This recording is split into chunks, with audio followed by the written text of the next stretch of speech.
자, 시작하겠습니다. 오늘은 비로소 7강으로 들어가게 되는 수업이죠.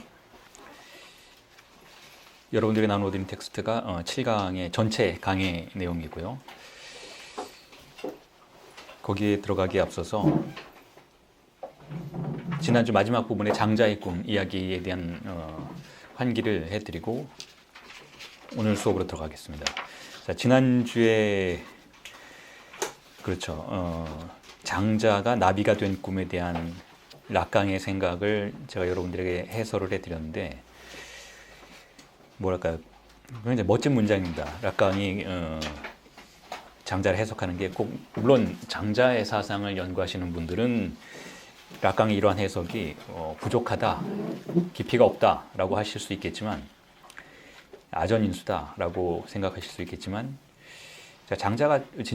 락강이 진정으로 원한 건 장자의 사상을 해석하는 게 아니라 장자라는 사람의 이미지를, 나비의 꿈의 이미지를 가지고 와서 자신의 이야기를 펼치는 것일 뿐이니까 그렇게 이해할 수 있으면 될 것 같아요. 그 중에서 마지막에 세미나 마지막에 락강이 했던 문장을 제가 원문으로 한번 읽어드리고 프랑스어로 읽어드리고 그 부분에 대한 해석을 다시 환기를 시켜드리겠습니다. 자, 이렇게 얘기하죠. 포획된 나비라는 개념을 사용을 하죠. Il est papillon capturé mais capturé de rien 이라고 하는데 이게 무슨 뜻인가 하면 그는 장자는 포획된 나비이지만 그 나비를 포획하는 것은 아무것도 없다라는 것. capturé de rien 이라는 표현을 쓰죠. 아무것도 나비를 포획하진 않는다는, 포획된 건 오직 장자일 뿐이라는 것이죠. 그리고 나서 이렇게 얘기해요. dans le rêve, il est papillon pour personne. 그러니까 누구를 위해서도 나비는 나비가 아니라는 거예요. 나비는 본인 자신을 위해서인 것이죠. 그러니까 우리가 보통 대타자 앞에 존재하는 우리의 주체라는 조건을 상기해 본다면 그건 있을 수 없는 일이죠. 우리는 언제나 누군가를 위해서 자기 자신일 뿐이니까 자기 자신을 위해서 자기 자신이 된다는 것은 불가능한 일이라는 것이죠. 그러니까 상징계 내를 살아가는 인간으로서는. 자, 그리고 나서 락강 이렇게 얘기해요. C'est quand il est réveillé qu'il est chuangzi. chuangzi는 장자라는 뜻이죠. 그렇게 발음을 하죠. 프랑스인들이. 이게 원어 발음에 더 가까운 것이니까.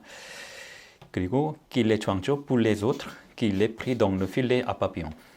자, 그가 타자들에게 장자가 되는 것, 장자가 타자들에게 장자가 되는 것은, 그가 타자들의 포충망에 걸려드는 것은 바로 그가 잠에서 깨어났을 때입니다. 그러니까 잠에서 깨어나는 순간 우리는 상징계 포충망 안으로 깊숙이 들어간다라는 뜻이고, 장자는 그렇게 함으로써 타인들에게 장자가 된다는 것이죠. 그런데 장자가 꿈속에서 되었던 그 나비는 타인들의 포충망 안에 걸려있지 않은 그 필레 아빠비용이라고 하는데, 그 잠자리채 말하는 거예요. 잠자리채. 포충망이라고는 썼는데 그 필레 아빠비용, 그 잠자리를 잡는 그물에 걸려들었던 순간에 장자는 비로소 장자가 되지만 자기 자신의 본질로서는 소외된 존재가, 알리에나시옹의 존재가 되는 것이죠. 자, 이 구도가 여러분들에게 정확하게 전달이 됐으면 좋겠어요. 굉장히 간단한 구도이지만 의미심장한 구도입니다. 지금까지 우리가 꿈에 대해서 이야기해 왔었잖아요.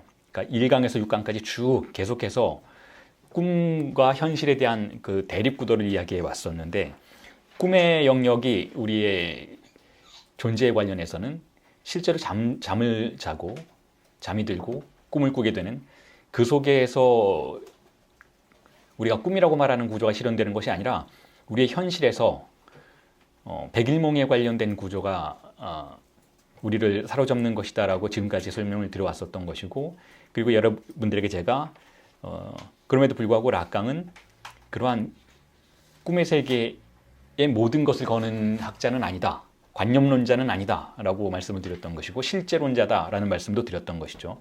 그렇다면 이 관념의 세계는 어떤 구조를 가지고 있는가? 우선 먼저 상징적 구조를 가지고 있다고 말씀을 드릴 수가 있어요. 상징계라는 것은 잘 조직된, 정교하게 조직된 꿈의 세계라는 거예요.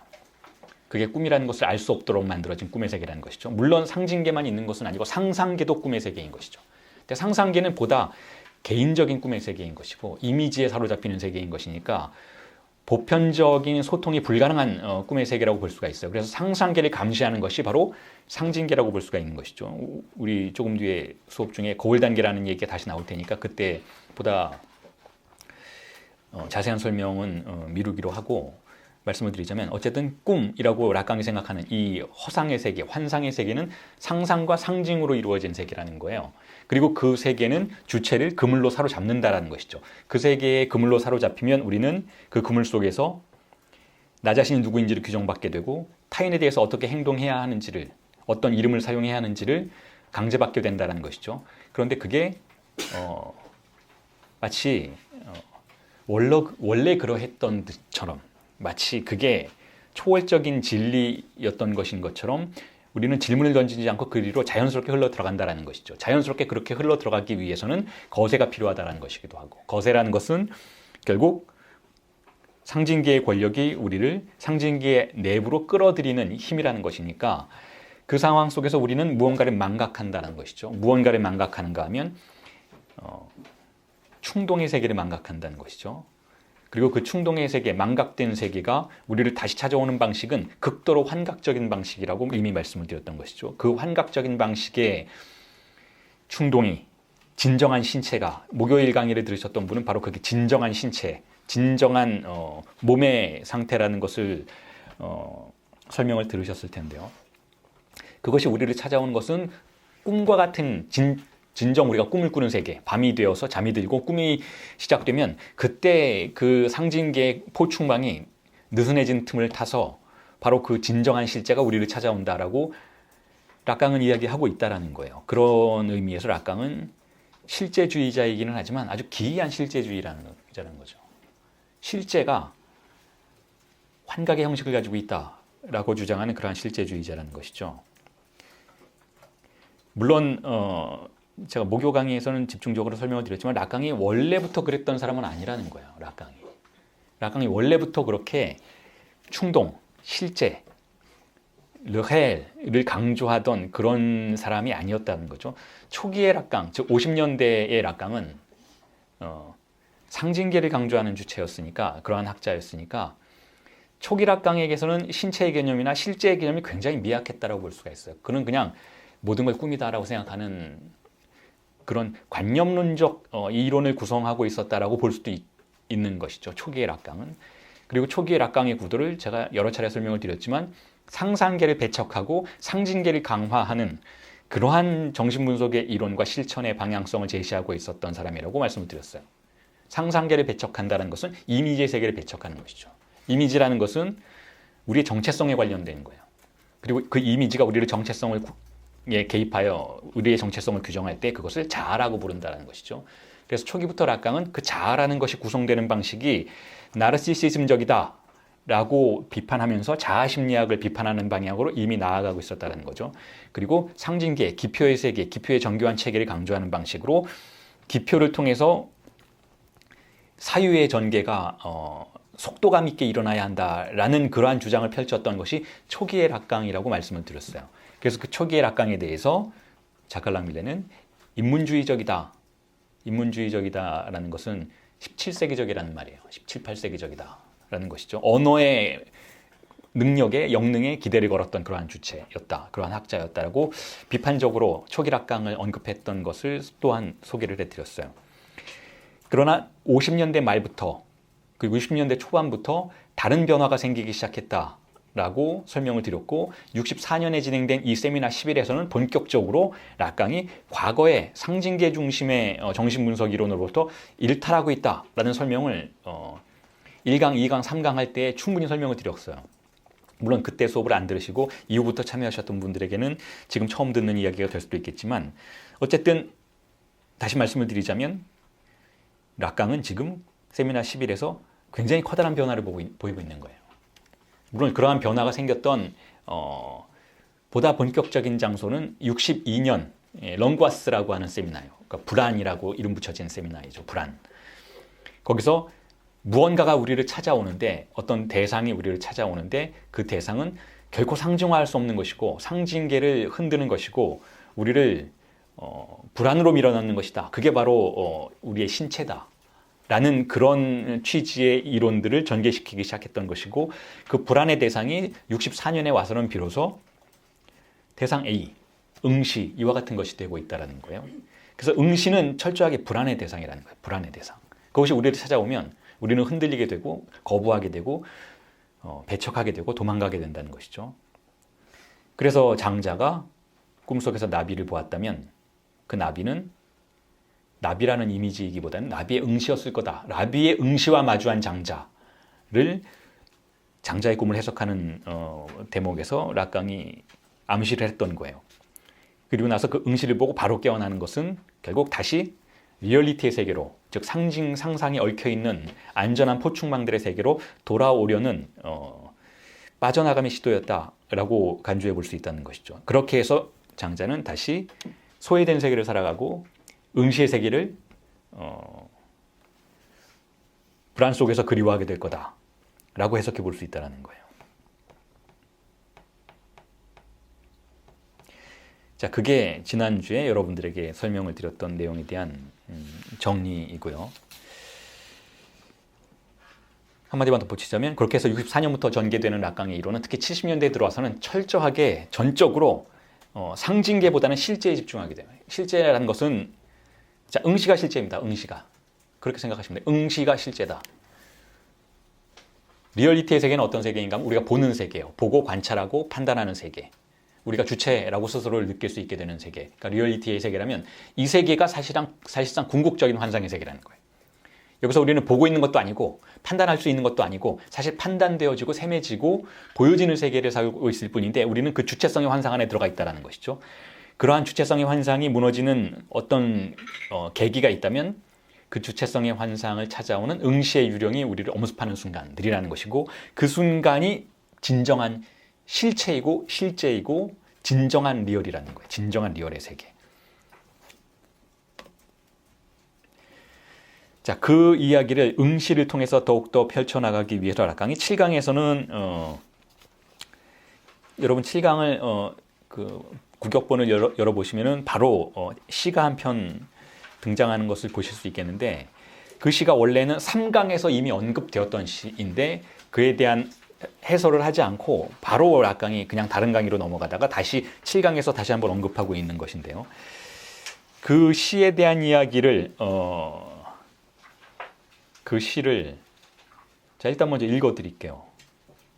시의 제목이 르프델자라는 루이 아가공의 시인데요. 르프델자, 엘자의 미친 남자. 그 시 속에서 대위선율이라는 대목에 들어가 있는 시인데 자 읽어드릴게요. 굉장히 아름다운 시예요. 굉장히 아름답고 멋진 시죠. 자, 이렇게 시작돼요. 내 모습은 나와 만나니 내 안으로 들어오지 못하네.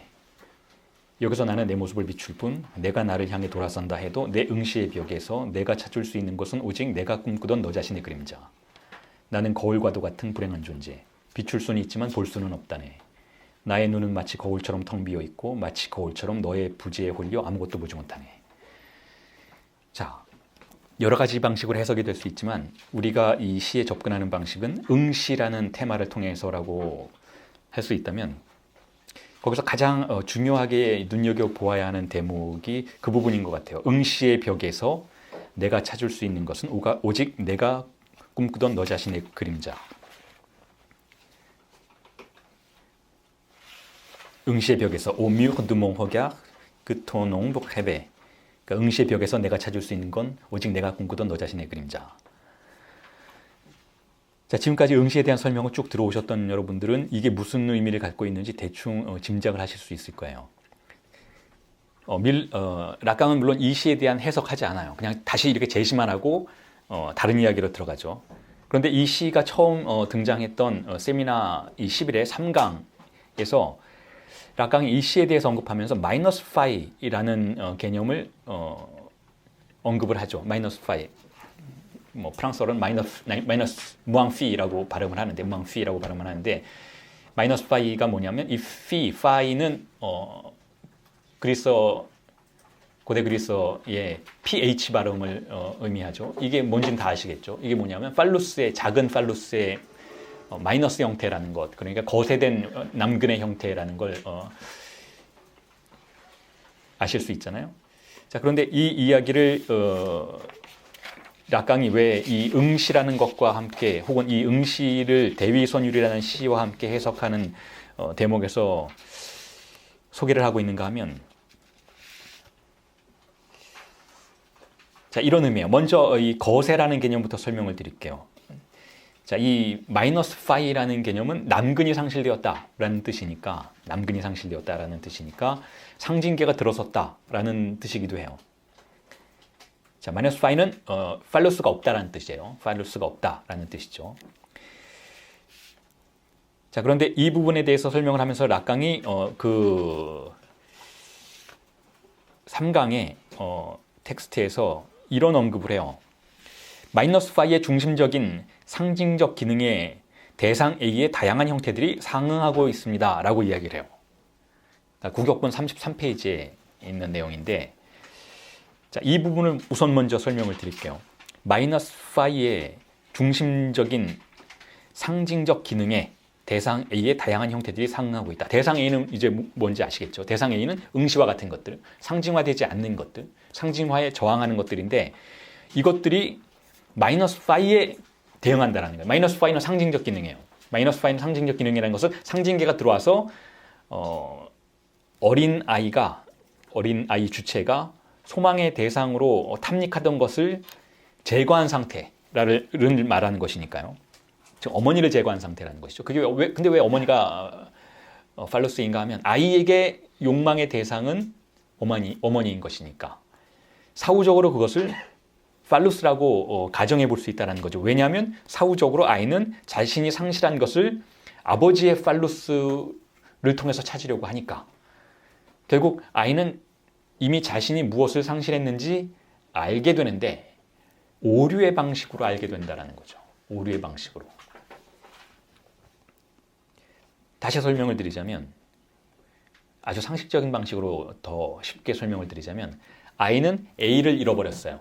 A라는 무언가를 잃어버렸다고 가정해 봅시다. A를 잃어버렸는데 잃어버리는 순간 기억도 함께 잃어버려요. 그렇기 때문에 아이는 자신이 A를 잃어버렸지만 무엇을 잃어버렸는지는 몰라요. A가 어머니죠, 어머니. 무엇을 상실했는지 몰라요. 하지만 상실의 감각은 가지고 있죠. 그런데 모두가, 그리고 특히 어른들이 너는 네가 잃어버린 것은 B야 라고 학습시키는 거예요. 그 B가 아버지의 팔루스인 거죠. 그래서 아이는 자신이 A를 잃어버렸음에도 불구하고 오류의 형식으로 이미 자신은 B를 잃어버렸다라고 알고 있다라는 가정의 상태로 들어가 버린다는 것이죠. 그래서 아이는 평생을 B를 추구하게 된다는 거예요. 즉 아버지가 가지고 있는 팔루스를 추구하게 되는 것이죠. 그래서 아이가 상실한 것을 마이너스 파이라고 부르는 거예요. 사실 마이너스 파이가 아니지만, 어머니이지만 마이너스 파이라고 부르게 되는 것이죠. 어쨌든 마이너스 파이는 그렇게 결여를 표시하는 기표예요. 공백의 기표인 것이죠. 나에게 무언가가 없다라는 것을 알려주는 기표인 것인데, 자, 그 기표를 우리가 가지고 있는 한 우리는 그것을 채우기 위해서 무언가를 항상 불러들여요. 그것을 채우기 위해서 불러들이는 가장 중요한 것이 아버지의 팔로스인데, 모두가 그렇게 하니까. 그런데 그 결여의 장소로 초대받지 않은 자들도 불러들여온다는 거죠. 초대받지 않은 자들도. 초대한 대상은 뭐냐면 아버지의 팔로스예요. 자, 그걸 나는 추구하는 거예요. 나는 추구하도록 학습되어 있는 거죠. 그걸 초대해야 해요. 내가 상실한 것을 아버지의 팔로스가 보상해 줄 거야 라고 나는 학습되어 있기 때문에 항상 그리로 가려고 하는데, 나의 의지와 상관없이 내가 꿈속에서 만나게 되는, 혹은 내가 일상 속에서 만나게 되는 어떤 모호한 것들이, 초대받지 않은 것들이 등장해서 그것에 상응하려고 한다는 거죠. 그게 대상 A들이라는 거예요.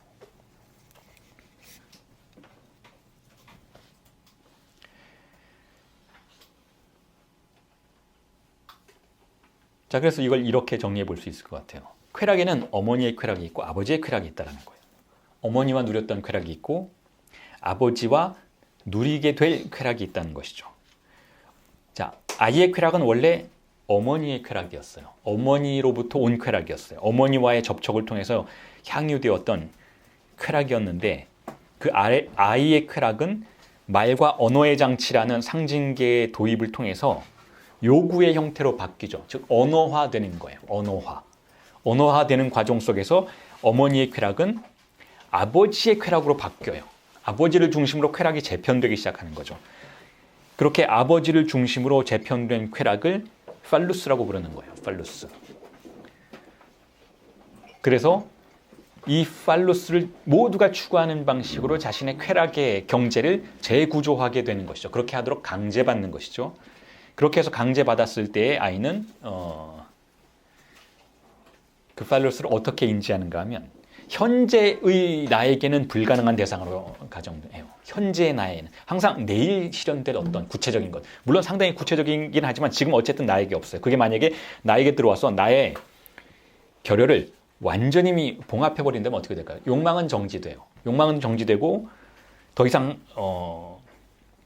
사유는 전개되지 않겠죠. 그게 마치 요철처럼 나에게 결여된 구멍으로 들어와서 그것을 정확하게 한치의 오차도 없이 막아버리면 어떤 현상이 벌어지는가 하면 도착의 현상이 벌어져요. 도착의. 그래서 성도착의 구조에서 물씨는 결여를 완전히 틀어막는 팔루스라고 볼 수가 있어요. 그래서 성도착은 실제로 완벽한, 거의 완전에 가까운 쾌락의 환상을 경험하죠. 성도착의 구조 속에서는. 그래서 성도착의 구조가 신경증자들의 결여의 구조보다 더 쾌락의 차원에서는 쾌락에 관련된 환상의 차원에서 물론 그것도 환상이니까 환상이라고 고밖에 할 수가 없죠. 그건 실제가 아니에요. 성도착이 향유하는 쾌락도 실제의 쾌락은 아닌 것이죠. 실제로 그 주체가 어머니와 누렸던 쾌락은 아닌 거예요. 왜냐하면 실제로 그 주체가 어머니와 누렸던 쾌락은 그렇게 강력하지가 않아요. 사후적으로만 그렇게 기억될 뿐이지 파편적이고 보잘것없을 수도 있어요. 자, 그런데 어쨌든 그러한 결여가 도착에선 완전히 봉합된다라는 것을 비교해서 신경증의 주체에게는 그 결여가 아무리 구체적인 팔루스의 제시가 있더라 해도 완전히 봉합되지 않는다라고 해명해 볼 수가 있는 것이죠. 설명해 볼 수가 있는 것이죠. 그러니까 여러분 누군가를 만족시키려는 시도는 그러니까 어떤 구체적인 것을 가지고 와서 누군가를 만족시키려는 시도는 허망하다라는 거예요. 결코 그렇게 되지 않는다는 거죠. 그게 자기 자신에 대한 만족이건 혹은 누군가 타인을 만족시키려는 행위이건 어떤 구체적인 대상을 가지고 누군가를 만족시키려는 시도는 불가능하다라는 거예요. 오히려 결여를 제시하는 것이 욕망을 지속시키는데 더욱 효과적이라는 거죠. 뭐 우스갯소리 같지만 예를 들어서 사랑을 고백할 때 이런 거야. 내가 이런 재산이 있어. 나 이렇게 멋있어. 나 이렇게 좋은 사람이야. 구체적인 모든 걸 제시해서 상대방을 만족시키려 한다 해도 결코 상대방의 욕망은 그걸로 만족하지 않을 거라는 거죠. 오히려 상대방에게 자신의 결여를 보여주는 것이 욕망을 폭발시키는데 증폭시키는 데 더욱더 효과적이라는 거예요. 자신의 결여, 자신이 부족한 점을 드러내면 오히려 욕망은 배가 될 수 있다는 거죠. 자, 그런데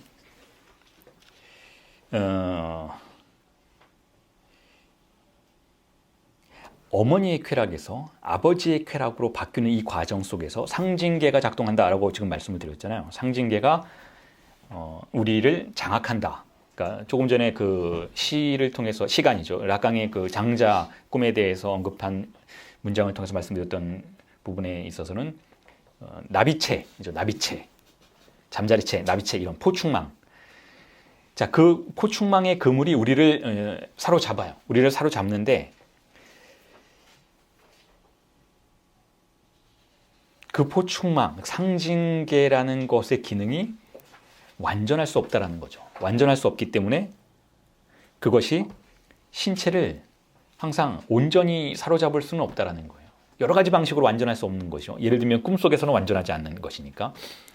자, 신체를 완전히 장악할 수 없는 그 이유에 대해서는 제가 여러 가지 방식으로 말씀을 드렸는데 우선 먼저 신체와 언어, 그 포충망과 우리 신체 자체의 이질성 때문에 그것이 완전히 장악될 수 없다라는 것이고, 포충망 자체의 불안정성, 즉 언어 자체의 불안정성 때문에 또한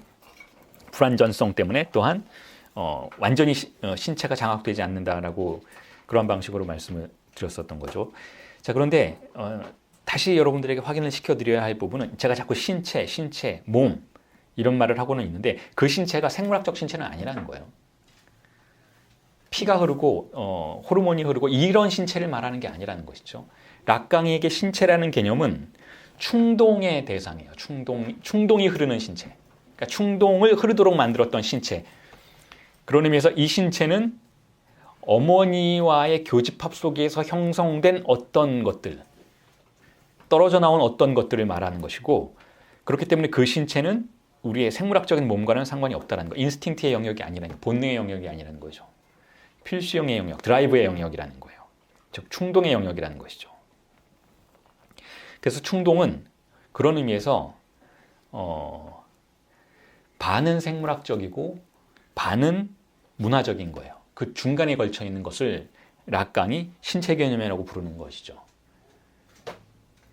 그러니까 몸이라고 해서 생물학적 대상도 아니고, 그리고 상징계라고 해서 전적으로 문화적인 대상도 아니라는 거예요. 자, 환경에 의해서 우리의 신체가 장악된다라고 말한다면 상징화된다라고 말할 수가 있겠는데, 여기서 장악되는 신체는 일반적으로 인류학이나 일반 사회학에서는 생물학적 신체를 가정하고 그것이 환경에 의해서 장악된다, 이런 구도를 설정하는데, 락강의 구도는 그렇지 않다라는 거예요. 락강의 구도는 우리의 몸이 생물학적이고 우리의 상징계가 문화적인 것이다 라는 구도를 취하는 것이 아니고, 우리의 몸은 이미 반은 추상적인 대상이라는 거예요. 몸은. 그러니까 응시라는 것은 자신을 보아주었던 어머니의 응시가 없었다면 등장할 수 없는, 단지 생물학적인 영역에서만은 등장할 수 없는 대상이라는 거예요. 누군가가 아이에게 그 응시로 쾌락을 경험하도록 했어야만 가정될 수 있는 대상이고, 상징계에 의해서 잘려나갔어야만 다시 돌아오는 대상인 것이니까, 응시는 신체이지만 반은 추상적 신체라는 거예요. 물론 그 안에 생물학적인 요소도 있죠. 어머니의 눈이 있었잖아요. 어머니의 생물학적인 눈이 있었어요. 그 눈의 기능인 본다라는 기능이 있었어요. 그리고 그것을 감각한 아이의 물리적 반응이 있었어요. 하지만 그 물리적 반응 내부에는 심리적인 것과 사회적인 것이 개입되어 있다는 거죠. 그런 신체가 상징화에 저항한다는 거예요. 그런 신체이기 때문에 더욱더 상징화에 효과적으로 저항할 수 있다는 것이죠.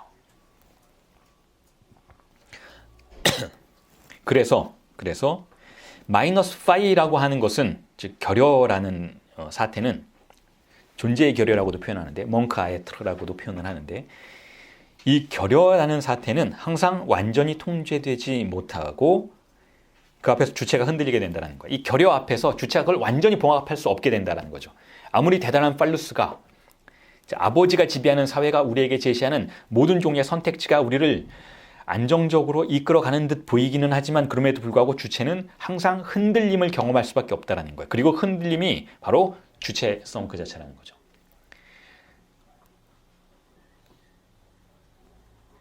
그래서 제가 이 부분에 대해서 아주 오래전부터 그런 표현을 했었어요. 이건 물론 바디우가 했던 용어를 제가 가지고 와서 다른 방식으로 사용하고 있는 것이긴 하지만, 물론 바디우가 그런 용어를 쓸 때도 분명히 락강을 참조했을 것이라고 생각이 들어요. 락강에 대한 연구를 굉장히 많이 하는 사람이니까. 공백의 유령이 상징계를 떠돈다라는 표현을 제가 쓰고 싶었던 거죠. 공백의 유령이 상징계를 떠돈다.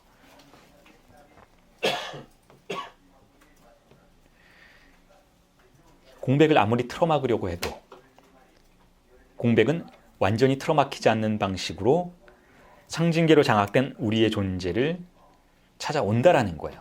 찾아온다라는 것이죠. 그걸 증상이라고 부른다라는 것이죠. 그리고 그것이 찾아오면 우리는 불안으로 반응한다라는 거예요. 불안해한다라는 거죠. 자, 이걸 여러분들이 염두에 두시고, 지금 제가 조금 전에 읽어드렸던 아라공의 시를 다시 한번 주목해 보시면 좋겠어요. 이 아라공의 시에서 제가 해석하는 방식은, 락강은 해석은 안 하고 있으니까 제가 해석하는 방식을 언급을 드리면, 주인공은 두 개의 시선이라고 볼 수가 있죠. 두 개의 시선이 상대방을 보지 못하는 현실이에요. 상대방을 보지 못해요. 오직 내가 상대방을 본다면 상대방을 통해서 내 자신이 꿈꾸던 나의 그림자만을 본다는 거죠. 자, 이게 사랑의 숙명이죠, 여러분. 상대방을 볼 수가 없어요. 상대방의 존재를 볼 수가 없어요. 왜냐하면 상대방의 존재가 없으니까. 상대방의 존재가 존재하지 않기 때문에. 그래서 그것을 일종의 거울처럼 사용하게 된다는 거예요. 거울처럼. 만약에 우리가 그 대상을 진정으로 보게 되면 그 대상은 궁극적으로 이질적인 존재가 된다는 거죠. 궁극적으로 이질적인 존재. 그래서 이 부분에 대해서 락강이 연결시키는 방식은 아니지만 성경에 내 이웃을 내 몸과 같이 사랑하라 라는 문장을 여러 가지 방식으로 락강이 해석을 해왔었어요. 그리고 그에 대해서 프로이트가 언급했던 해석도 락강이 소개를 하는 그러한 세미나들을 수차례 했었죠. 내 이웃은 뭐 여러 가지 언급이 될 수 있겠지만 타자예요. 타자. 내 앞에 있는 타자. 오트리, 타자. 근데 그를 사랑할 수는 없다라는 거예요. 그를 사랑하면 나는 붕괴될 뿐이니까. 그러니까 성경의 그 명제는 불가능한 명제라는 거죠. 그건 인간이 할 수 없는 일이라는 거예요. 그런데 그럼에도 불구하고 사랑이란 바로 그 불가능성에 도전하는 것이다라고 또한 이야기를 하게 되죠.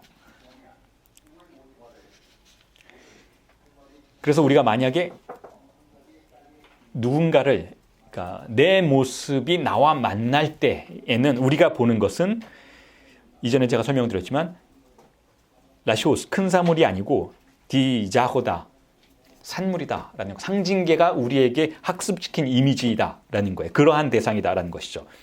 내가 원하도록 학습받은 대상을 보게 된다라는 거예요.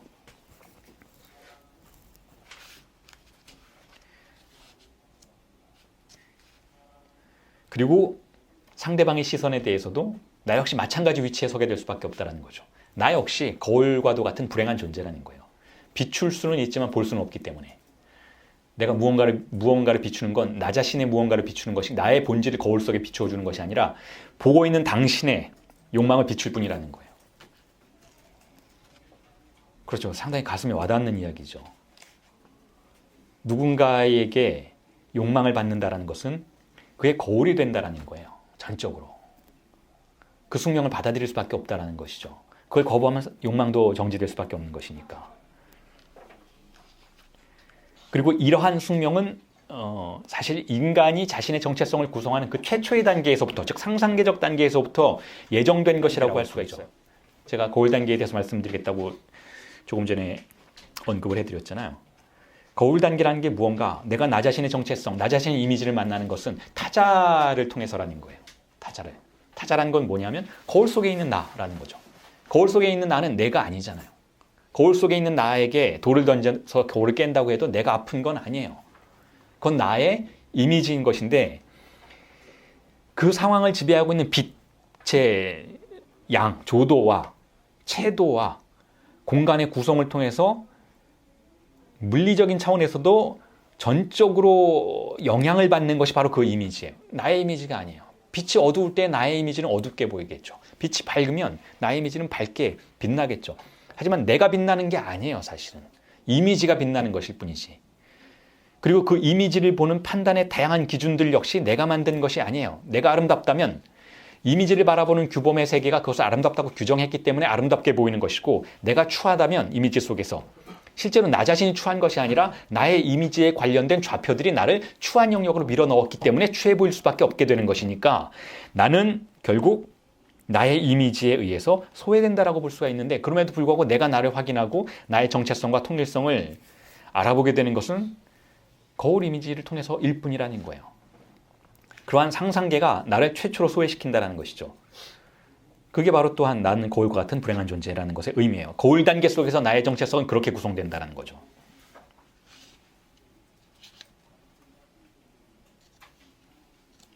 자, 그런데 만약에 그러한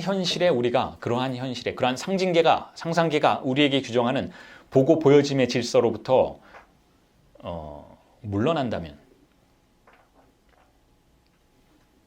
자, 그렇게 된다면, 그래서 부재와 맞닥뜨리게 된다면, 내가 나 자신의 이미지가 나의 것이 아니라는 것을 인정하는 단계에 들어갔고, 타인의 이미지가 타인의 이미지가 아니고 단지 거울 이미지일 뿐이라는 것을 이해하는 단계에 들어갔을 때에는 우리는 부재에 홀리게 되죠. 그러니까 존재하지 않는 걸 보게 된다는 거예요. 그리고 그때 우리를 엄습하는 것이 응시라는 감각이라는 것이죠. 너의 시선과 나의 시선이 결국 서로의 결여를, 즉 부재를 초래한다라는 사실로부터 무언가가 야기되는데 그게 바로 응시라는 거예요.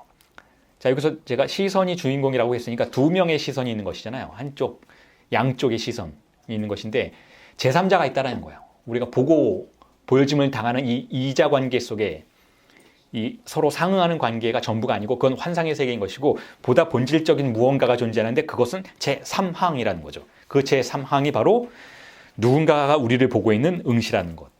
그런데 그 누군가는 비인칭이라는 거예요. 아무도 아니라는 거죠.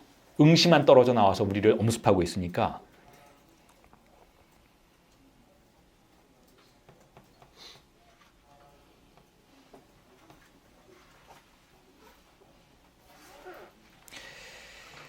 자, 이런 설명을 통해서 제가 여러분들에게 제시하고 싶은 가장 간단한 구도는 이거예요. 눈의 시선 기능이 정지되면 응시가 출현한다라는 거예요.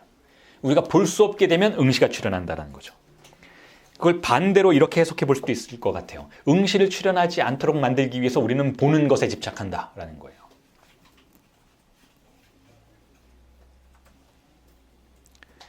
무언가를 보는 와중에 본다는 행위의 허망함에 시선이 흐려지는 순간 아라우공이 거울처럼 텅 비어있다라고 말하는 그러한 순간이 우리를 찾아오면 우리가 본다라고 하는 시선의 상호대칭 구조가 파괴되면서 응시가 엄습하게 된다라는 거예요.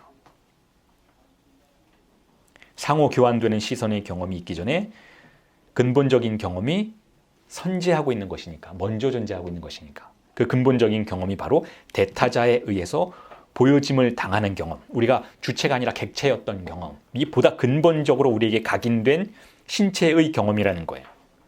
본다, 보는 신체보다 보여짐을 당한 신체가 우선 먼저 존재했던 가장 강렬한 기억이라는 거죠. 그리고 가장 강하게 억압된 기억이라는 것이고 그것을 시관 충동이라고 부르는 거예요. 충동의 영역에서 시선과 관련된, 시각과 관련된 영역이라는 것이죠. 거기서 인간은 주체가 아니라 객체라는 거예요.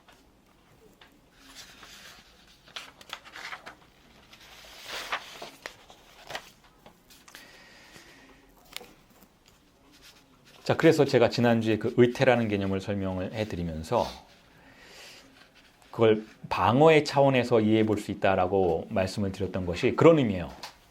우리가 응시의 출현에 방어하는 다양한 형식들이 있는데 그 중에 하나는 우리를 관찰하는 주체, 관조하는 주체로 등장시키는 거예요. 나는 보고 있다라는 거죠. 그런 내가 보고 있는 순간만큼은 응시되는 것으로부터 우리를 스스로 방어할 수 있으니까. 하지만 또한 다른 차원에는 나를 밋밋한 주체로 만드는 거예요.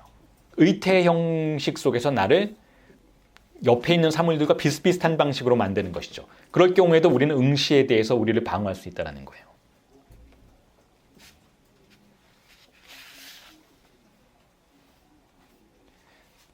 자, 여기까지가 그 아라공의 시에 대한 저의 해석이었고 실제 세미나에는 이런 정도의 해석은 없습니다. 자, 그리고 그 다음 단원으로 넘어가 보면요. 3페이지 상단에 나는 응시된다, 고로 존재한다 라는 테마의 설명으로 넘어가 보면 자, 이건 데카르트의 코기토의 명제를 뒤집은 거죠.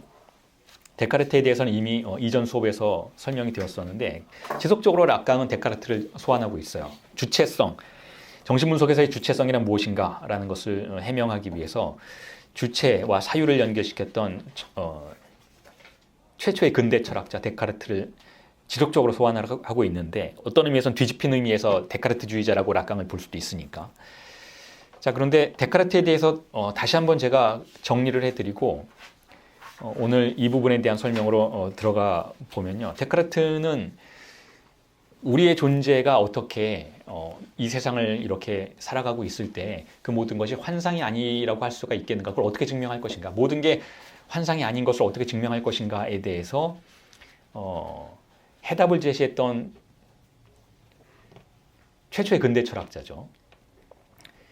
자, 지금까지 제가 설명드렸던 걸 염두에 두신다면 이 세계가 다 상징계이고 상상계라면 다 환상이다, 백일몽이다 라는 차원에서 세계에 대한 부정, 그리고 궁극적인 유아론의 세계, 관념론의 세계로 들어갈 수도 있다라는 것을 이미 설명을 드렸었잖아요. 데카르트는 그걸 어떻게 해결하는가? 일단 데카르트는 이렇게 생각해요. 신체의 세계에서 만나는 세계, 이 모든 세계는, 신체와 만나는 세계는 거짓일 수 있다라는 것을 일단은 인정하죠. 신체, 내가 감각적으로 만나는 모든 것은 나의 환상일 수 있어요. 나의 환상. 그건 아주 오래된 얘기죠. 플라톤처럼 서구 철학의 기원에서부터 이미 언급된 내용이죠. 모든 게 그림자라는 거예요. 파토스는 믿을 수가 없다는 거죠. 내가 보는 것, 내가 느끼는 것, 이런 게 다 환상이라고, 어떤 교활한 악마에 의해서 내가 조작되고 있는 것이라고 어떻게 생각하지 않을 수 있겠는가? 그러니까 매트릭스라는 영화 속에 등장하는 주인공이 나라는 것을 어떻게 부정할 수 있겠는가? 자, 그런 질문이에요. 자, 그런데 데카르트는 거기에 대해서 이런 해답을 제시하죠. 그렇다면 신체는 일단 분리시키고 사유와 신체를 분리시키자는 거예요. 사유와 신체, 생각 자체. 물론 사유와 신체가 분리되기는 굉장히 힘들어요. 왜냐하면 신체가 우리에게 사유의 내용들을 제공해요. 재료들을 제공하죠. 내가 어떤 사물을 잡고 이 사물이 딱딱하다라고 생각했다면, 사유했다면 내 사유의 재료는 신체로부터 온 거예요. 이 감각의 세계로부터 온 거죠. 내가 생각만으로는 세상과 만날 수가 없는 거예요. 이 신체적인 접촉이 있어야 생각을 통해서 나의 존재에 관련된 확실성을 추론해 볼 수 있는 것이니까. 자, 그런데 데카르트는 이렇게 이야기를 하죠. 그 생각의 내용들을 지우자라는 거예요. 모든 걸 의심한다. 방법적 회의라는 전개를 통해서 일단 내용이 들어오지만 내용 자체를 의심하는 실천을 해보자라는 거죠. 사유에서 내용들을 지워보자라는 거예요. 즉 방법적 회의만을 전개시켜보자라는 것이죠. 그럼에도 불구하고 모든 게 지워져도 지워지지 않는다라는 사실이 하나 있어요. 모든 걸 지워도 그 지우는 행위 자체는 지워지지 않는다라는 거예요. 그 사유의 행위 자체에 우리가 도달할 수 있다는 거죠. 락강식으로 표현을 하자면 엄표의 세계는 지워질 수 있을지언정 엄표 행위의 차원은 지워지지 않는다는 거예요. 엄표 행위를 부정할 수는 없다는 거죠. 모든 엄표의 내용들, 엄표된 것들, 즉 문장의 의미들은 내가 그 의미가 틀릴 수도 있어 라고 지울 수는 있지만 그것을 지우는 동사적인 차원을 지울 수는 없다는 것이고, 그 차원에서 우리는 주체의 확실성에 도달할 수 있다라고 주장하는 게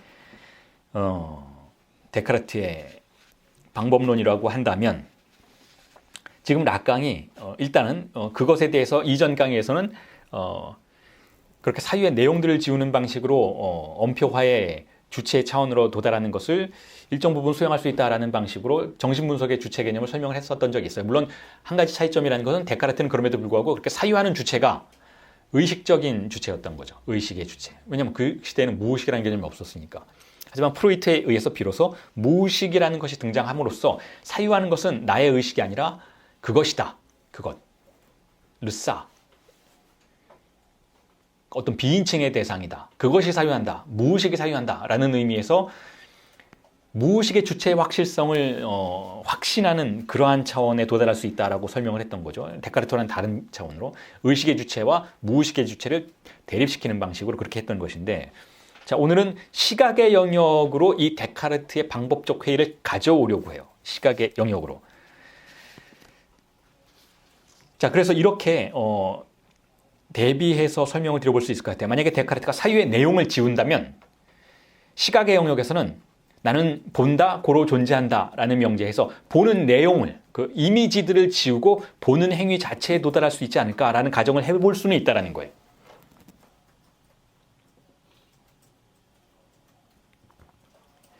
그래서 그걸 설명하기 위해서 락강이 폴 발레리의 시구 중에 나는 내가 나를 보고 있는 것을 보았다라는 명제를 다시 소환하죠. 이거 이전에 세미나에서 언급했었던 것이잖아요. 나는 내가 나를 보고 있는 것을 보았다. 그러니까 젊은 파크라는 시의 한 구절이죠. Je me voyais me voir. 나는 내가 나를 보고 있는 것을 보았다. 자, 이게 바로 나는 내가 사유하는 나를 사유한다 라는 코기토의 명제를 그대로 시각화한 거예요. 그러니까 똑같은 구조인 것이죠. 여기서도 자, 우리가 코기토를 염두에 둔다면 나는 내가 나를 보고 있는 것을 보았다 라는 명제는 주체가, 지금 무언가를 보고 있는 주체가 보고 있다라는 행위를 보고 있는 것이지 어떤 이미지를 보는 것은 아니다라고 추론해 볼 수가 있어요. 여기서도.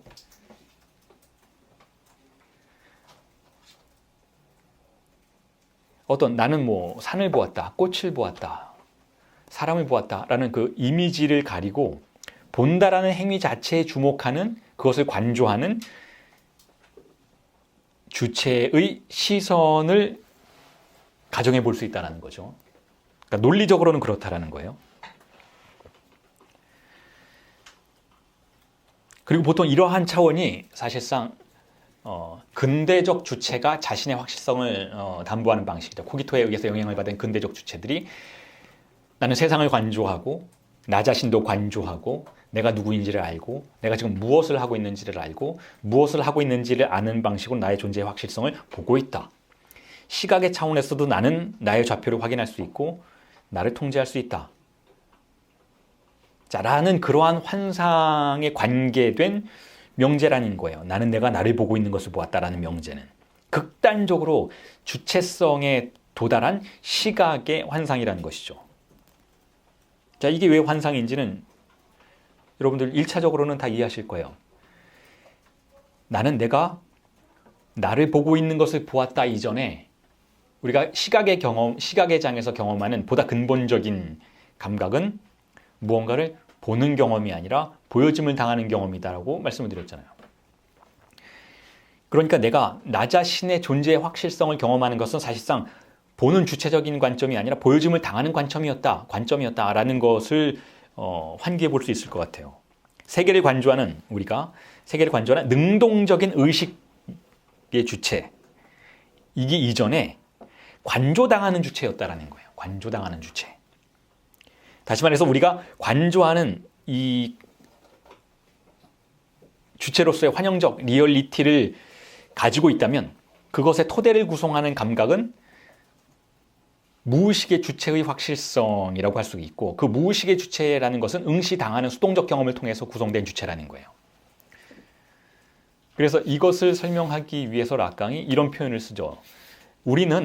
인간은 근본적으로 노출증자이고, 엑시비오니스트라는 표현을 쓰죠. 노출증자이고 세계는 근본적으로 관음증자라는 거예요. 우리가 욕망의 차원에서 그렇게 구분을 해볼 수 있다는 거죠. 세계의 구조는 관음증의 구조이고 주체의 구조는 노출증의 구조라는 거예요.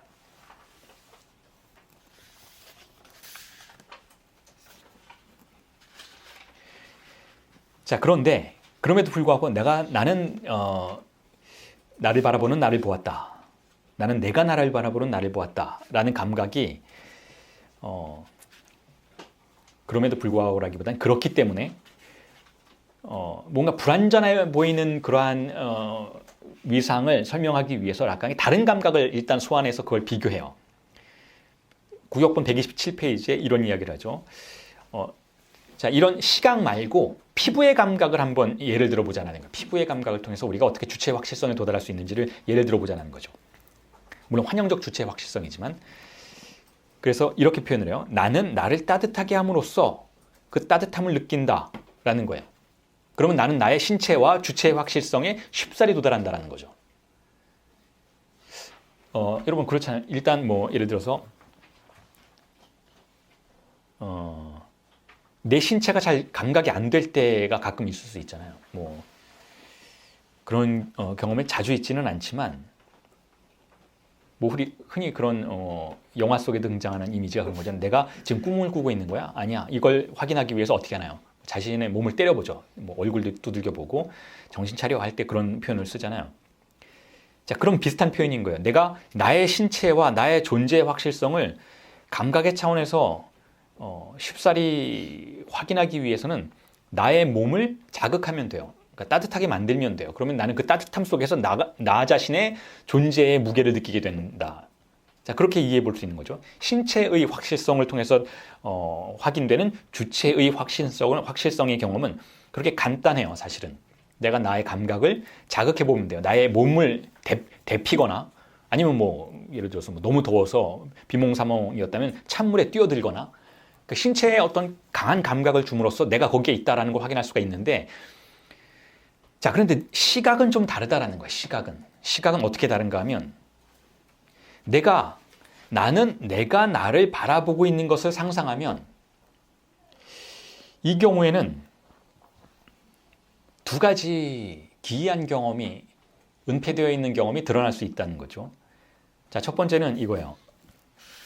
내가 나를 바라보고 있는 나를 상상해 보세요. 그러면 우리의 존재가 어떤 신체로서 확인되기보다는 하나의 시선으로 소멸하는 듯한 느낌을 받게 된다는 거예요. 어떤 시각 자체로 소멸하는 듯한 느낌을 받게 돼요. 우리가 신체의 확실성에 도달하기보다는 시각 자체로 소멸하는 느낌을 받게 된다는 거죠. 이게 바로 나를 따뜻하게 만드는 감각을 통해서 내가 주체의 확실성에, 신체의 명료함에 도달한 것과는 좀 다른 차원이라는 거죠. 왜 그렇게 될까? 라고 락강은 질문을 하는 거예요. 왜 다른 감각을 통해서는 우리가 쉽사리 우리의 존재의 확실성에 도달할 수 있는데 시각이라는 감각은 그렇게 하지 않는 것일까? 오히려 내가 신체라는 것의 선명성에 도달하기보다는 시각이라는 한 점으로 소멸하는 듯한 느낌을, 물론 여기서는 안정적으로 소멸한다라는 표현을 쓰지만 어쨌든 그런 느낌을 받게 되는 것일까? 라는 질문을 던지고 있죠. 그게 첫 번째 질문이고, 두 번째 질문은 이거예요.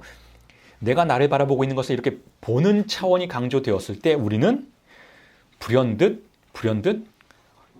또 다른 응시를 감각하고 경험하게 된다는 거예요. 우리가 시각에 집중할 때 그 시각이 나의 존재의 확실성을 보장해 주기보다는 또 다른 시각을 불러내는 그러한 특이한 현상을 발생시킨다는 거죠. 그러니까 예를 들어서 내가 나를 따뜻하게 할 때 나는 또 다른 방식으로 자신을 따뜻하게 하는 또 다른 신체를 가정하게 되지는 않아요. 그냥 나에 집중하게 된다는 거죠. 다른 감각은 그렇다라는 거죠. 근데 시각이라는 감각은 그것에 집중할 때 또 다른 시각을 가정하게 만드는 기이한 특성을 가지고 있다는 거예요.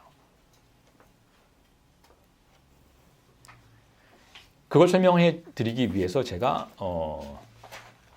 듀샹의 에텅도네라고 하는 작품을 설명을 드렸었잖아요. 우리가 어떤 우리 자신의 시선에 집중하면 우리는 그 시선에 의해서 안정된 방식으로 주체가 되는 것이 아니라 객체가 되는 기이한 경험을 한다는 거예요. 예를 들어서 여러분들이 무언가 훔쳐보는 순간 분명히 주변에 아무도 없다라는 걸 알고는 있지만 그 훔쳐본다는 시각행위를 통해서 우리는 훔쳐보는 나 자신의 주체성을 확인하기보다는 그 훔쳐보는 나를 볼지도 모를 또 다른 응시의 감각에 노출된다는 거죠. 시각은 그렇게 기이한 영역이라는 거예요. 그게 왜 기이한가? 왜 기이하게 될 수밖에 없는가에 대해서 락강이 이렇게 이야기를 해요. 응시가 강력하기 때문에 그렇다는 거예요. 응시라는 감각은 다른 충동보다 더 우리를 위협적인 방식으로 찾아온다는 거죠. 모든 충동보다 응시의 충동이 더욱 강력하다는 거예요. 응시는 우리가 도망칠 수 없을 정도로 편지하는 것이고 위협적인 것이고 불안을 야기하는 것이다라고 락강은 지금 세미나 11에서 강조를 하고 있어요. 뒤집어 얘기하면 이렇게 간단하게 정리해 볼 수가 있어요. 극단적인 관점이기는 하지만 우리가 살아가는 세계는 이런 세계의 감각장은 충동에 방어하기 위해서 만들어진 제국이라고 할 수가 있어요. 그게 정신분석의 차원에서 세계를 바라보는 관점이고 자아를 바라보는 관점이에요. 우리가 자아를 만들어 나가는 이유는, 우리가 세계라는 문명을 구성해낸 이유는 다른 어떤 고매한 이상이 있었기 때문에 그걸 만들었던 것이 아니고, 혹은 DNA가 우리를 촉발시켰기 때문에 이기적 유전자라는 그런 책에서 주장되는 것처럼, 그렇죠. 우리는 DNA의 노예가 되어서 이 세계를 만들고 추상적인 관계들을 구성하고 공동체를 구성했던 것이 아니고, 락강적 관점에서라면 오로지 충동에 방어하기 위해서, 성충동을 억압하기 위해서, 근친상 간의 충동을 억압하기 위해서 이 모든 세계의 복잡성을 창조해냈다라고 한다면, 이 세계는 바로 그 충동에 대립하는, 충동을 억압하는, 충동을 필터링하는 강력한 상징계의 제국이라고 볼 수가 있는데, 그런데 그 상징계의 영역을 한번 나누어 보자라는 거예요. 어떤 부분은 피부의 감각의 영역이고, 어떤 부분은 시각의 영역이고, 어떤 부분은 예를 들어서 음악의 영역이고, 어떤 부분은 문학의 영역이고, 정치의 영역이고, 여러 가지 차원들이 있잖아요. 그런데 시각에 관련된 모든 영역들이 다른 영역보다 훨씬 더 균열에 노출되어 있다는 거예요. 시각장이라고 부르는 것이 아주 탄탄하게 구성되어 있는 것처럼 보이지만 그럼에도 불구하고 더 많은 균열을 가지고 있다는 거죠. 아무리 완벽하게 조직해 놓으려고 해도 많이 흔들릴 수밖에 없다는 거예요. 왜냐하면 응시가 그만큼 강한 것이기 때문에. 응시가 강하기 때문에 또한 그에 대응해서 시각의 장은 더욱더 강력하게 자신을 구성해내려고 한다는 거죠. 우리가 왜 그렇게 시각에 집중하는지, 시각적인 것에 사로잡히는지를 설명해 줄 수 있는 것이 바로 응시라는 개념이라는 거예요. 정신분석의 관점에서, 락강의 관점에서 보자면 우리는 왜 그렇게 사람의 이미지에, 세계의 이미지에 매혹되는가? 그렇죠. 인간은 이미지에 매혹되는 존재죠. 물론 인간은 소리에도 매혹이 되고 감각에도 어떤 미각에도 매혹이 되고 촉각에도 매혹이 되지만 시각의 영역에서 우리가 사로잡히는 것의 그 수위에 비한다면 다른 감각의 영역은 턱도 없이 미약하다는 거예요. 시각은 우리는 완전히 장악한 것처럼 보이는데 그것은 응시가 강력한 이유 때문이라는 거예요. 응시가 강력하기 때문에 그것에 대해서 강력한 방어를 출현시키고자 이미지에 대한 다양한 생산에 열중했던 것이 문명이라고 볼 수 있다는 거죠. 이미지가 우리를 지배한다는 거예요. 이미지가. 응시에 방어하기 위해서. 그래서 그러한 세계를 락강은 이상화된 세계, 이데알리제 된 세계, 관념화된 세계라고 불러요.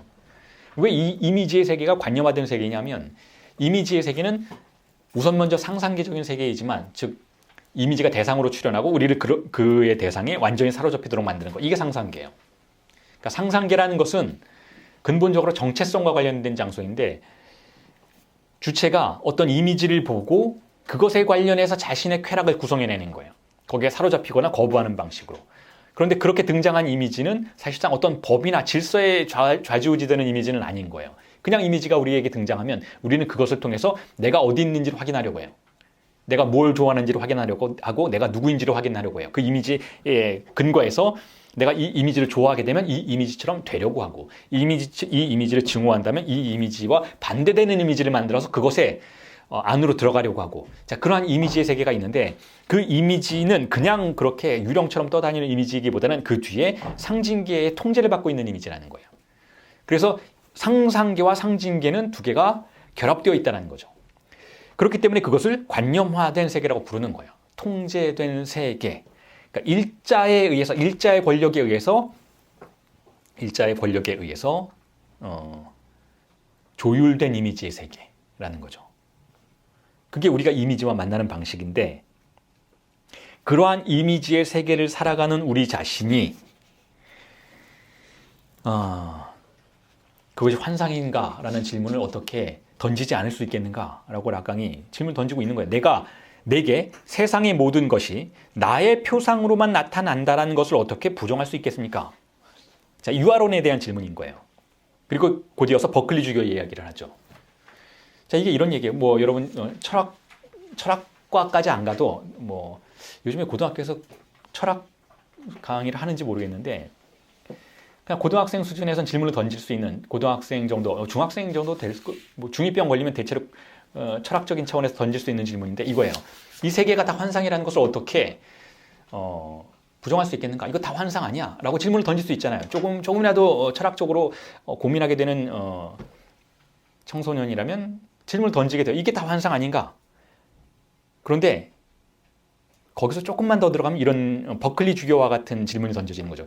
버클리 주교까지 안 가도 그 당시에 철학자들이 항상 던져왔던 17세기, 18세기 철학자들이 15세기부터 16세기부터 던져왔던 질문. 자, 이 모든 게 다 환상이라면 이거 누구의 환상인가라는 거예요. 누가 이 환상을 만들었는가라는 거예요. 제가 여러분들을 이렇게 보고 있으면 여러분들의 이미지가 저에게 보여지는데 어떤 사람에 대해서 어떻게 느끼고 저런 사람에 대해서 저렇게 느끼는데 이거 다 내가 만들어낸 환상 아니야? 라고 질문을 던져볼 수 있는 거죠. 심지어는 이 자리에 나 혼자 있는 거 아니야? 라고 질문을 던져볼 수 있어요. 제가 강의를 하는데 사람이 하도 안 들어와서 망상을 만들어내는 거죠. 꽉 찰 거야, 강의실은. 근데 들어왔어요. 근데 실제는 아무도 없는 거예요. 그런데 나는 여러 명과 함께 있다라고 망상 속에서 생각을 하고 혼자 떠들고 있는 것이죠. 자, 이럴 수 있다라고 질문을 던지는 게 바로 버클리 주교예요. 버클리 주교가 그렇게 얘기해요. 분명히 우리가 만나는 세상은 그런 세상일 거다라고 확신해요. 버클리 주교는. 이거 다 내가 만들어낸 이미지라는 거예요. 물론 물리적인 존재로서 여러분들이 이 자리에 있는 건 아니겠죠. 하지만 저는 이렇게 가정하잖아요. 그래도 내 수업에 호의를 가지고 있을 거야. 저 중에는 대부분의 사람들이 이거 공부하고 싶어서 왔을 거야. 이거 저의 망상이죠. 안 그런 분들도 분명히 있을 거잖아요. 그리고 대체로 수업에 만족을 했을 거야. 라고 나는 생각을 해요. 이건 저의 망상인 거야. 실제로 여러분들이 어떤 생각을 가지고 있는지는 알 수가 없는 거죠. 물론 만족을 했지만 제가 이해하는 방식으로는 만족이 아닐 수도 있어요. 여러 가지 다른 개별적인 감정 속에서 여러분들은 수업에 참여할 수 있지만 저는 저의 상상 속에서 여러분들을 생각한다는 의미에서 철저하게 유아론적인 차원에 들어가 있는 것이죠. 그런데 그렇다면 이런 세계는 너무도 허망한 세계잖아요. 그러니까 내가 죽고 나면 다 사라질 세계예요. 그리고 사실 아무렇게나 사실 제가 수업 안 해도 돼요. 그런 세계 속에 살고 있다면. 이게 다 나의 환상이니까 수업 안 하고 저 하고 싶은 거 해도 돼요. 이렇게 고생하면서 수업 안 해도 되고 그냥 갑자기 1시간 정도 하고 나가버려도 돼요. 어차피 나의 환상이니까. 어차피 나의 망상 속에서 살아가는 것이니까 거기에 그렇게 휘둘릴 필요는 없는 거다. 거기에 대해서 주목할 필요도 없고 그것 때문에 내가 고민할 필요도 없는 거다. 그건 아무 가치가 없다. 라고 생각할 수 있게 된다면 그건 유아론적인 태도인 동시에 염세적인 태도인 것이고 동시에 파괴적인 태도인 것이죠. 그런데 버클리 주교는 거기서 이렇게 빠져나가요. 어떻게 빠져나가냐면 이게 다 나에게만 보이는 환상인 것은 분명한데 그건 나만 보는 환상이에요. 다 가짜예요. 그런데 이 환상을 만든 게 내가 아니라는 거예요. 그럼 누구냐? 버클리가 주교잖아요. 하나님이 만들었다라는 거, 하나님이. 나를 나의 환상 속으로 집어넣으신 것은 하나님이다. 그러니까 그 환상은 환상이긴 하지만 가치 있다라는 거예요. 아무 의미 없는 건 아니다라는 거죠. 그러니까 살만하다. 그 환상을 산 뒤에 구원의 세계로 가라. 라는 해결책을 제시하죠. 자, 어떻게 보면 일종의 데우스 엑스 마키나처럼 어떤 이론이 난점에 처했을 때 하나님이 그냥 등장해서 다 해결해버리는 뭘까 좀 쉬운 해결책이라고 볼 수 있잖아요. 너무 쉬운 해결책. 그럼에도 불구하고 락강은 뛰어난 평가를 해줘요. 괜찮다. 버클리 주교 괜찮다. 이 정도면 꽤 잘했다라는 거예요. 그리고 거기에 대해서 프로이트를 비교할 수 있다는 암시를 하죠. 프로이트는 똑같은 관점을 취해요. 버클리 주교하고. 하나만 다르죠. 프로이트의 세계도 다 환각의 세계인 거예요. 이 세상 다 환각이에요. 우리가 우리의 성충동을 억압하기 위해서 만들어낸 제가 지금까지 설명드렸던 환각의 제국인 거예요. 물론 거기는 보편성이 존재하죠. 그러니까 유아론이라고까지 볼 수는 없어요. 왜냐하면 나만 보는 게 아니라 다 같이 보는 환각인 것이니까. 이 다 같이 볼 수 있도록 만들어낸 일자의 권력이 바로 아버지의 권력인 것이니까 어쨌든 조금 확장된 것이긴 하지만 혼자 망상을 하건 같이 망상을 하건 무슨 차이가 있는가라는 거예요. 어쨌든 망상인데. 자, 그런데 자, 버클리 주교의 그 환상의 세계를 버클리 주교가 시선의 차원에서 보고 있는 모든 것들을 내려다보는 하나님이 계셨잖아요. 하나님의 응시. 프로이트로부터 출발해서 락강은 그 하나님을 지우고 거기에 시관 충동을 올려놓는 거예요. 하나님이 우리를 보고 있는 게 아니라 응시가 우리를 내려다보고 있는 것이죠. 그 응시는 어느 누구도 아니에요. 자, 그러니까 버클리 주교의 구도를 그대로 가져오기는 했지만 훨씬 더 파괴적인 것이죠. 훨씬 더 뭐랄까요? 무신론적이고 훨씬 더 그렇죠. 20세기적이죠.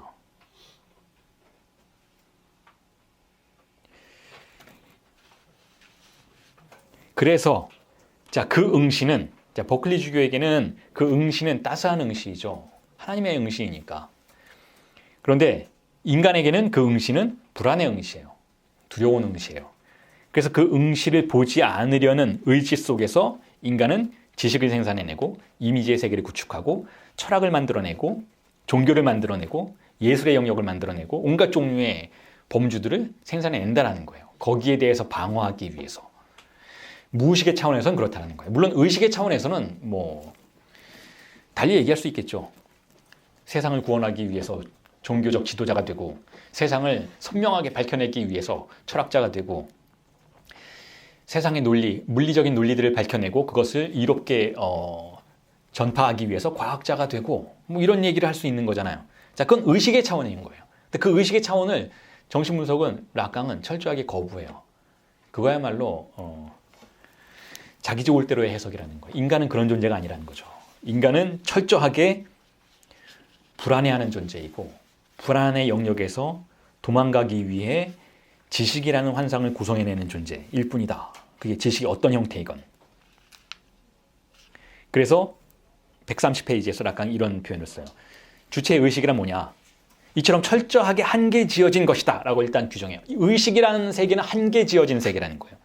그리고 동시에 이상화의 원리만이 아니라, 즉 이상화, 관념화시킨다 했죠. 이게 상징계가 하는 일이에요. 모든 걸 세많은 기능, 일자로 세많은 기능, 이미지들을 줄 세워서 범주화시키는 기능, 이상화의 원리만이 작동하는 것이 아니라 의식의 세계에서 몰인식의 원리다라고, 맥군네성스라고 하는데, 몰인식.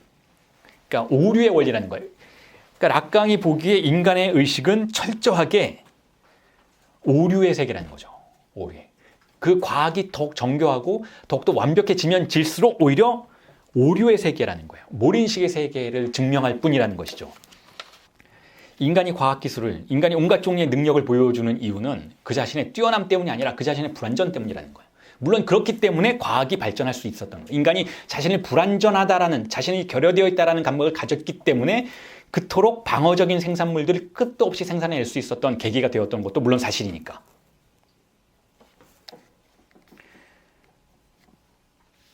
자, 그럼에도 불구하고 우리가 극복할 수 없는 것은 바로 그 불안이라는 거예요. 결코 그 불안을 극복할 수 없다는 거죠. 그 응시로부터 우리는 자유로울 수 없다는 거예요.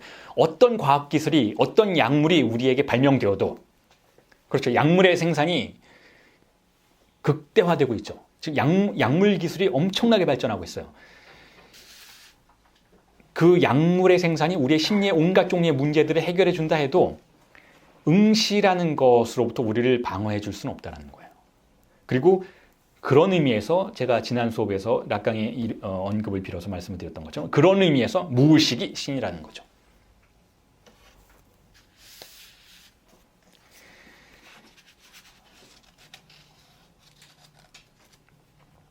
자, 그런 응시에 대해서 주체는 어떻게 방어하는가? 나는 내가 나를 보고 있는 것을 본다라는 명제로 방어한다는 거예요.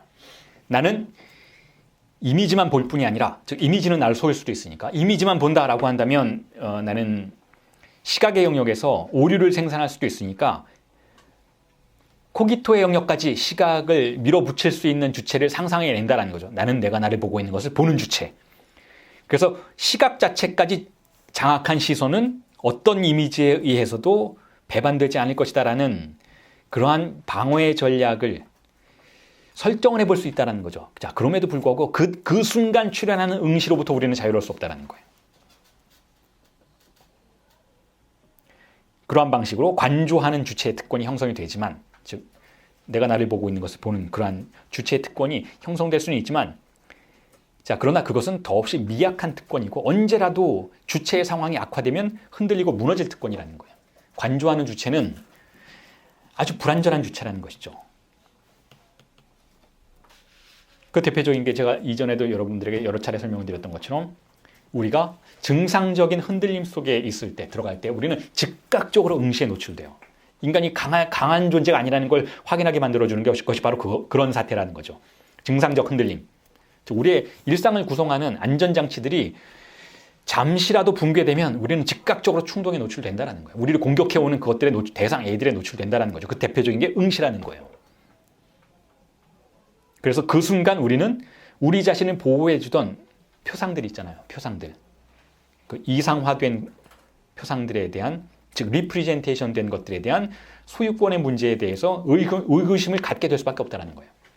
과연 이게 내가 보고 있는 게 맞나? 라는 이미지에 그런 사태에 빠져들게 된다는 것이죠. 자, 그 과정 속에서 철학적 질문이 다시 등장하는 거예요. 사실에 있어서 우리 자신을 보호해주던 그 표상들이 사실은 대타자의 권력에 의해서 셈해진 것은 아닐까? 이데올로기적 권력의 산물에 다름 아닌 것은 아닐까? 라는 질문을 던질 수밖에 없게 되고, 그렇게 이데올로기적인 권력에 의해서 셈해진 그 표상들의 세계 너머에는 무엇이 있는가라는 질문을 다시금 던질 수밖에 없다는 거죠. 그리고 그곳에서 우리가 일반적으로 찾는 것은 종교예요. 그 표상의 이미지들 너머에는 초월적인 하나님의 응시가 있는 것은 아닐까라는 가정을 할 수밖에 없게 된다는 거죠. 자, 그것도 일종의 방어의 한 양상이라고 볼 수밖에 없다는 거죠. 제가 지난주 텍스트의 그래프를 통해서 여러분들에게 설명을 드렸던 것처럼 우리의 눈앞에 등장하는 대상들의 너머에 보다 진실한 대상을 가정하고 그것보다 더 진실한 대상을 존재하지 않는 영역에서 신의 영역에서, 초월적인 영역에서 찾으려고 하는 것이 사실상 종교와 철학이 결탁하는 방식으로 우리에게 제시했던 세계의 논리였다라는 거예요. 19세기까지 우리가 속아왔던 논리였다라는 것이죠. 자, 그럼에도 불구하고 데카르트적인 성찰이 갖고 있는 의미는 어쨌든 제가 방금 말씀드렸던 것처럼 우리에게 표상들을 수용하지 않는 단호한 태도를 보여주었다라는 의미에서는 가치가 있었다라고 볼 수가 있어요. 자꾸 라강이 데카르트를 언급하는 이유도 거기에 있는 거예요. 우리를 지배하는 표상들의 세계, 이 관념화된, 이상화된 표상들의 세계를 수용하지 않으려는 단호한 태도의 출발점이었다는 거죠. 데카르트는.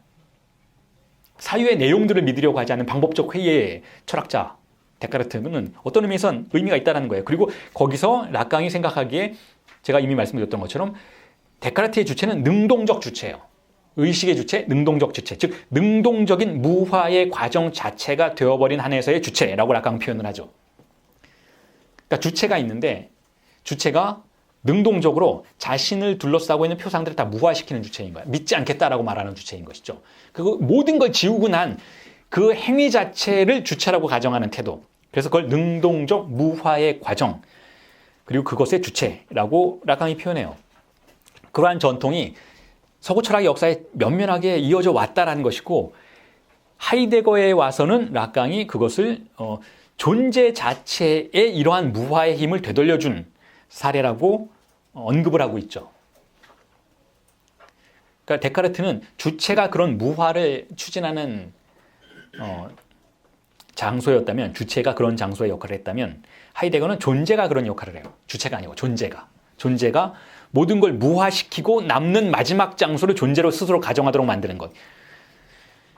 그러니까 데카르트로부터 하이데거로 이어지는 그 철학의 여정이 어떤 의미에선 보다 진리에 가깝게 접근하는 여정이라고 볼 수가 있어요. 주체라는 환상을 지워버렸으니까, 하이데거에게서는.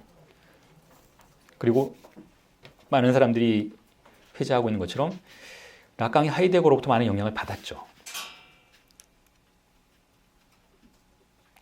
그리고 그러한 경향들이, 그러니까 서구 철학의 역사가, 동양 철학은 제가 전공은 아니기 때문에 잘 모르지만 일단 그렇게 멀리 벗어나 있다고 생각이 들진 않아요. 어쨌든 모든 사유의 역사가 단지 이 피직의 세계를, 이 직접적인 사물의 세계를 가정하는 것이 아니라 보다 포괄적으로 사유를 통해서 진화해 나갔던 어떤 사유의 역사라는 것이 존재한다면, 이 사유의 역사는 대체로 무화의 과정을 겪게 된다는 거예요. 부정의 과정을 겪게 된다는 것이죠. 근데 그런 것은 철학의 역사뿐만 아니라 여러분, 미술의 역사, 예술의 역사에서 동일하게 관찰되는 그러한 과정이라고 볼 수가 있어요. 예를 들면 제가 여러분들에게 소개해드렸던 듀샹이라는 인물 역시 바로 이러한 사유의 역사를 따르려고 했던 대표적인 예술가라고 볼 수가 있어요. 그래서 듀샹에게 어떻게 본다라는 주체, 시각의 주체가 소멸하고, 왜냐하면 미술의 역사는 보는 시각의 주체의 역사였다고 볼 수가 있잖아요. 보고 관찰한 화가가 그것을 표현하는 세계라고 우리가 가정해 왔던 것인데, 결국 19세기가 지나면서 이러한 보는 주체의 확실성이 폐기되는 그러한 과정들을 철학이 겪어왔다면, 예술의 영역에서 똑같은 과정들이 관찰이 되었고, 그것을 우리는 듀샹으로부터 발견하게 된다는 거예요. 듀샹에게는 더 이상 보는 주체의 장소가 미술의 장소가 되어서는 안 된다고 생각하는 거예요. 그래서 응시라는 것을 출현시키는 그러한 관점이 듀샹에 의해서 비로소 도입된다는 거죠. 그런 의미에서 듀샹이 위대한 예술가라는 거예요. 그 사람이 보여준 예술 작품 자체가 우리가 예술에 대해서 갖고 있는 환상을 만족시켜주는 것이 전혀 아님에도 불구하고, 듀샹이 만들어낸 작품들이 미술의 역사 속에서 거대한 전환점을 표지한다라고 말할 수밖에 없는 것은 바로 이러한 차원에서라는 것이죠. 근본적으로 미술이 무엇인지, 이미지가 무엇인지에 대한 질문을 던지는 화가인 거예요. 예술가인 것이죠. 그리고 이미지라는 것은 주체에게 소외되는 것이 아니다라는 것을 우리에게 알려준 화가라는 거예요. 그럼 뭔가 우리 역시 이미지다라는 거예요. 우리 역시 그림 속의 일부라는 것이죠. 그렇다면 미술의 영역에서 주인공은 누구인가? 보는 주체, 화가나 관객이 아니라 응시라는 거예요. 그에 대해서 우리 모두는 객체가 될 뿐이라는 것이죠. 이게 미술의 역사를 본질까지 탐사에 들어갔을 때 등장하는 진실이라는 것이죠. 주체의 파괴. 자, 그래서 이 부분들을 정리하면서 제가 여러분들에게 나눠드린 텍스트에서 이렇게 언급을 했어요. 자, 세계의 환상을 일수하고 실제를 출현시킬 수 있는 것은 주체나 존재의 역량이 아니라는 거예요. 그런 거 없다라는 거죠. 그것보다는 락강적 관점에서 보자면 우리 세계의 환상을 일수하고 실제를 출현시킬 수 있는 것은 증상이라는 거죠. 증상. 증상적 사태가 그것을 가능하게 만든다는 것이고, 그 증상이라는 것의 속성은 비시간성이고 우발성이고 비주체성이고 비논리성이라는 거예요. 즉 상징적인 모든 것으로부터 벗어나는 속성이라는 것이죠. 그걸 락강이 투쾌적이라고, 티식이라고 부르는 거예요. 투쾌적 사건이 바로 증상이라는 거고, 그것만이 우리에게 실체를 드러낸다라는 거예요. 실제에 접근할 수 있도록 만들어 준다라는 것이죠.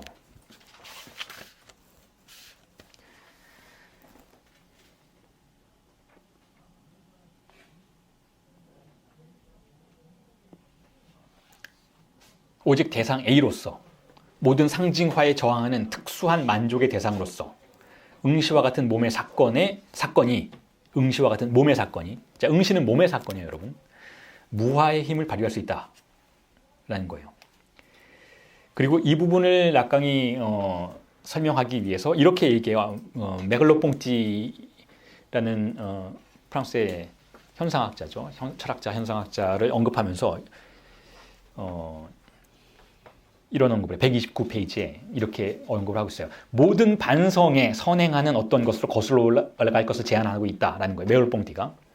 모든 반성에 선행하는 어떤 것으로 거슬러 올라간다. 자, 이 모든 반성이란 이게 철학적 태도인 것이잖아요. 그러니까 나는 모든 것을 의심한다. 라는 데카르트적 태도가 모든 반성의 태도예요. 그러니까 반성적 사유인 것이죠. 나에게 주어진 모든 명제들을, 이미지들을 주어진 대로 수용하지 않겠다라는 태도, 저항하는 태도이죠. 자, 이게 철학에서 존재했던 태도였다면 이것도 물론 상당한 성과이지만, 데카르트가 그렇게 했던 것도 분명한 성과라고 볼 수가 있지만, 그건 너머에 무언가가 있는 장소로 거슬러 올라가야 한다는 것이고, 메갈로퐁티가 거기까지 거슬러 올라간 최초의 철학자들 중에 한 명이었다는 거예요. 그리고 거기서 문제가 됐던 것이 뭐냐? 여기서 문제는 육체가 아니라 메갈로퐁티가 자신이 세계의 육신, 셰흐라고 부른 것으로부터 시각의 원점이 출현하게 되는 과정을 재구성하는 것이다 라고 불러요. 무슨 뜻인가 하면, 자, 반성하는 주체에게는 시각이 있죠. 시각. 반성하는 주체에게는 시각이 있고, 시각에 의해서 파악된 육체가 있어요. 그런데 이 메갈로퐁티의 논점, 가시적인 것과 비가시적인 것이라는 텍스트에 등장하는 논점에는 그러한 육체 이전에, 그러니까 어떤 개인적인 그런 신체라고 부를 수 없는 세계의 육신이라는 가정이 존재한다는 거예요. 세계의 육신. 그리고 거기에 시각의 원점이 존재한다라는 거예요. 우리가 보고 있는 우리 모두의 시선의 활동은 시각이라고 볼 수 있다면, 이 시각의 기원은 뭐냐면, 이 기원이 나 자신에게 있는 것이 아니라 세계의 육신에게 있다는 거예요. 그게 뭐냐면 응시에 있다는 거죠. 응시. 락강적 표현으로 설명을 드리자면 응시가 시선의 기원이라는 거예요. 우리는 왜 보는가 하면 응시로부터 달아나기 위해서 본다라는 거예요.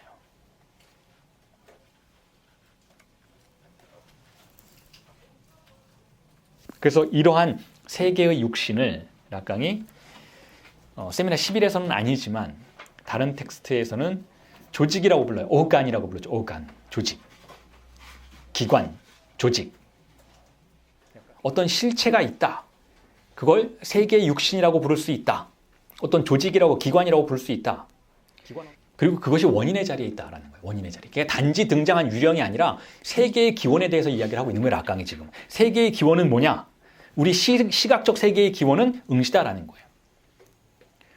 우리의 욕망의 세계의 기원은 모든 세계를 욕망의 차원에서 설명할 수가 있는 것이고, 사실 그것밖에는 더 정확하게 설명할 수 있는 태도가 없잖아요. 그러니까 욕망이라는 걸 가정하지 않으면 우리가 왜 이렇게 사는지, 사람들이 왜 이렇게 반응하는지, 왜 사람들이 방탄소년단을 좋아하는지, 왜 사람들이 누군가를 싫어하는지, 왜 누군가를 증오하는지, 왜 누군가를 욕망하는지, 왜 누군가의 상품을 그토록 소비하는지, 욕망의 차원에서 설명하지 않는다면 논리적으로는 구성해낼 수가 없어요. 사회학자들이 일반적으로 생각하듯이 논리적으로 파악하기는 불가능한 대상들이 사실은 우리가 살고 있는 공동체의 중핵을 이루고 있다는 거예요. 왜 누군가는 사랑의 목숨을 거는지, 누군가는 증오의 목숨을 거는지, 누군가는 범죄를 저지르는지, 누군가는 그러지 않아도 될 텐데 죄책감에 그토록 깊이 사로잡히는지는 욕망의 차원에서가 아니라면 설명할 수 없는 내용들이라는 것이죠. 그런데 그 모든 욕망의 제국 속에 살아가고 있는 우리 모두의 근원을 차지하고 있는 장소에는 욕망과는 다른 게 있다는 거예요. 욕망이 아니라 충동이 있다는 거죠.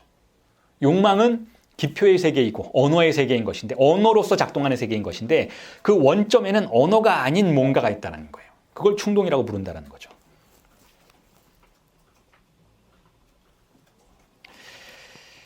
자, 그렇게 이야기를 하고 난 다음에 락강이 스코톰이라는 개념을 불러와요. 스코톰. 이게 암점이란 뜻인데 원래 정신분석에서 쓰였던 용어이기보다는 이 스코톰이라는 단어가 여러분들에게 나눠준 텍스트에는 6페이지에 있는데요. 원래 이제 시각장애를 가리켜요. 시각장애. 어떤 시각장애에서 어떤 특정 부분이 안 보이는 거예요.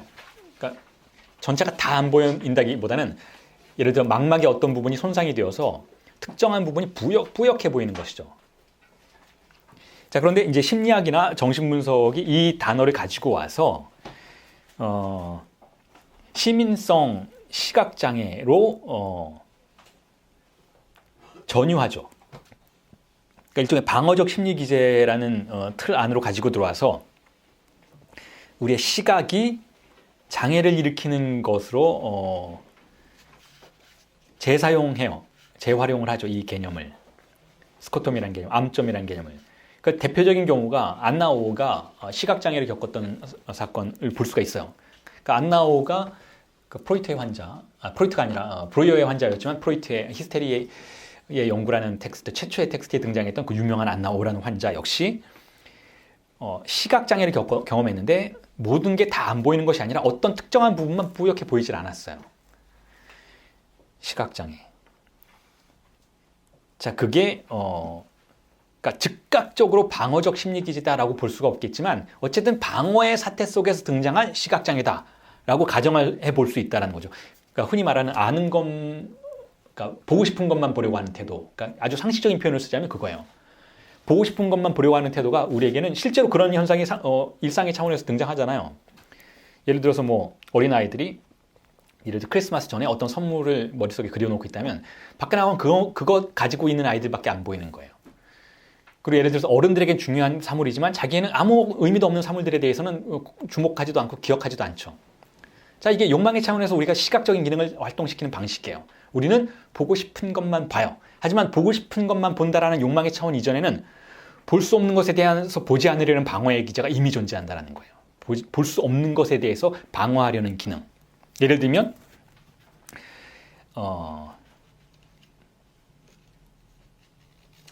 어린아이에게 어머니의 신체는 아름다운 신체예요. 어린아이에게. 어머니가 어떻게 생겼건. 어린아이에게 어머니의 신체는 아름다운 신체인데 그러니까 일종의 성애적 신체인 것이죠. 그런데 4세, 5세 말을 완벽하게 배우는 단계가 지나가면 어머니의 신체를 보지 않게 돼요.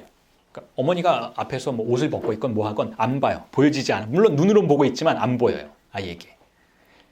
그러니까 그냥 물건처럼 보이기 시작하는 거예요. 어머니의 신체가 어떤 정동을 발산하는 대상으로 보이지 않게 되는 것이죠. 이게 바로 스코톰이에요. 스코톰. 안 보는 거예요. 그러니까 내면의 무의식의 방어 기제가 강력하게 작동하면 우리의 눈은 과거엔 보던 것을 안 볼 수도 있다는 거죠. 이게 스코톰인데 자, 시각의 영역에서 뭔가가 누락된다는 것이고 왜곡된다는 것이죠. 그런데 락강이 지금 이 이야기를 하고 있는 이 시점은 이전까지 결국은 표상의 세계들에 대해서 이야기하던 그러한 논의를 이어가는 와중에 언급되는 그러한 대목인 것이잖아요. 그러니까 이 부분에 대해서 우리는 이렇게 해석해 볼 수가 있는 것이죠. 우리의 의식 자체가 스코톰 현상을 일으킨다. 암점 효과를 발휘한다는 거예요. 혹은 암점 효과를 중심으로 구성된 게 바로 우리의 의식의 세계라는 것이죠. 다시 말해서 우리는 우리의 의식의 원인이 되었던 장소를 가리는 방식으로 세상을 볼 수 있게 된다는 거예요. 그 대표적인 사례가 개기일식이죠, 여러분. 개기일식. 개기일식을 보려면 어떻게 해야 되나요? 태양을 가려야 돼요. 태양을 가려야 우리는 그걸 볼 수 있어요. 개기일식이 완전하게 일어나야 개기일식이라는 세계를 볼 수가 있는 거예요. 다시 말해서 달이 태양을 완전하게 가리지 않으면 눈을 마주 볼 수가 없죠. 그걸 볼 수가 없어요. 그래서 달이 태양을 완전히 가렸을 때의 그 잔영들을 보면서 우리는 개기일식이다라고 파악하는 거예요. 만약에 달이 태양을 가리지 못했다면, 즉 완전한 스코톰이 일어나지 않았다면 우리는 눈이 멀게 돼요. 눈이 머는 수준까지는 안 가더라도 태양의 그 빛을 마주본 효과 속에서 멍해지죠. 볼 수가 없는 거예요. 우리가 무언가를 완전히 봤다라고 확신할 수 있는 순간은 가장 중요한 것을 보지 않는 순간이라는 거예요. 이게 바로 우리의 의식이 작동하는 방식이라는 것을 의미하기 위해서 락강이 지금 스코톰이라는 개념을 가지고 오는 거예요. 자, 이게 굉장히 극단적인 주장이죠. 결국 제가 지금까지 설명드리려고 주장했던 것처럼 우리의 의식의 세계란 결국 오류의 세계라는 거예요. 우리가 보는 세계란 보지 않는 걸 조건으로 해서만 등장하는 환영들의 세계라는 거예요. 우리가 사유의 세계라고 가정하는 세계는 사유하지 않는다라는 조건 속에서만 등장하는 가상적 사유들의 세계라는 것이죠. 그래서 약간 거기에 대해서 이렇게 이야기를 하고 있어요. 그런 이유로 나는 내가 나를 보고 있는 것을 본다는 의식의 환영 속에서 점 형태로 소실되어가는 자신의 자체를 그토록 즐겁게 상징화할 수 있는 것이다 라고 이야기를 해요. 즉 시각의 차원에서도 우리는 가장 중요한 것을 보지 않기 위해서 자신을 소멸시킨다는 거예요. 그렇게 함으로써 우리는 응시로부터 우리를 방어한다는 것이죠. 자신을 응시하는 시관 충동의 대상을 지각하면 우리는 즉각적으로 자신을 소멸시키는 방식으로 응시에 적응할 수밖에 없다는 거예요. 즉 아무것도 없는 세계 속에 들어가는 방식으로 우리는 모든 걸 본다라는 가상적 세계의 영역으로 진입하게 된다는 것이죠. 자, 스코톰의 의미가 그렇다라는 거예요. 스코톰의 의미가. 몰인식의 원리, 알지 않기 위해서, 보지 않기 위해서 구성된 이미지들의 정교한 배열. 그래서 제가 지난번에 나누어진 텍스트에 지난번에도 언급을 드렸지만 성경의 구조를 언급해 드렸잖아요. 우상에 빠진 자들의 세계를 성경이 그렇게 언급하고 있잖아요. 우상을 숭배하는 자들은 눈이 있어도 보지 못하고 귀가 있어도 듣지 못하고 입이 있어도 말하지 못하고 뭐 그런 것들. 그게 바로 우상에 빠진 자들의 세계예요. 물론 그 우상의 언급을 하기 위해서 성경에서는 우상이 그렇다라는 거예요. 우상은 우상으로 만들어진 이미지는 보통 동상을 말하죠. 그 황소의 우상, 황금 황소의 우상은 눈을 만들어 놨지만 그건 보는 눈이 아니라는 거예요. 입을 찢어 놨지만 말할 수 있는 입이 아니라는 것이죠. 몸뚱아리를 만들어 놨지만 움직이는 몸뚱아리가 아니라는 거예요. 우상이란 그런 허상이라는 것을 성경이 말하고 있는데 그걸 우리는 그대로 가지고 가서 우리의 주체 차원에서도 적용시켜 볼 수 있다는 거죠. 우리가 우상을 믿는 한 우상은 뭐예요? 상징계예요. 가상의 세계인 것이죠. 우상을 믿는 한 우리 스스로가 우상이 된다는 거죠. 우리는 보지도 못하고 말도 못하고 느끼지도 못하는 스코톰의 정점에 도달한 주체가 될 수밖에 없는데 그럼에도 불구하고 그것이 없다면 우리는 또 볼 수도 없고 들을 수도 없다는 거예요. 우리가 듣고 보는 모든 조건은 바로 그 우상의 조건 안으로 들어가는 차원에서만 가능해진 것이다라는 거죠.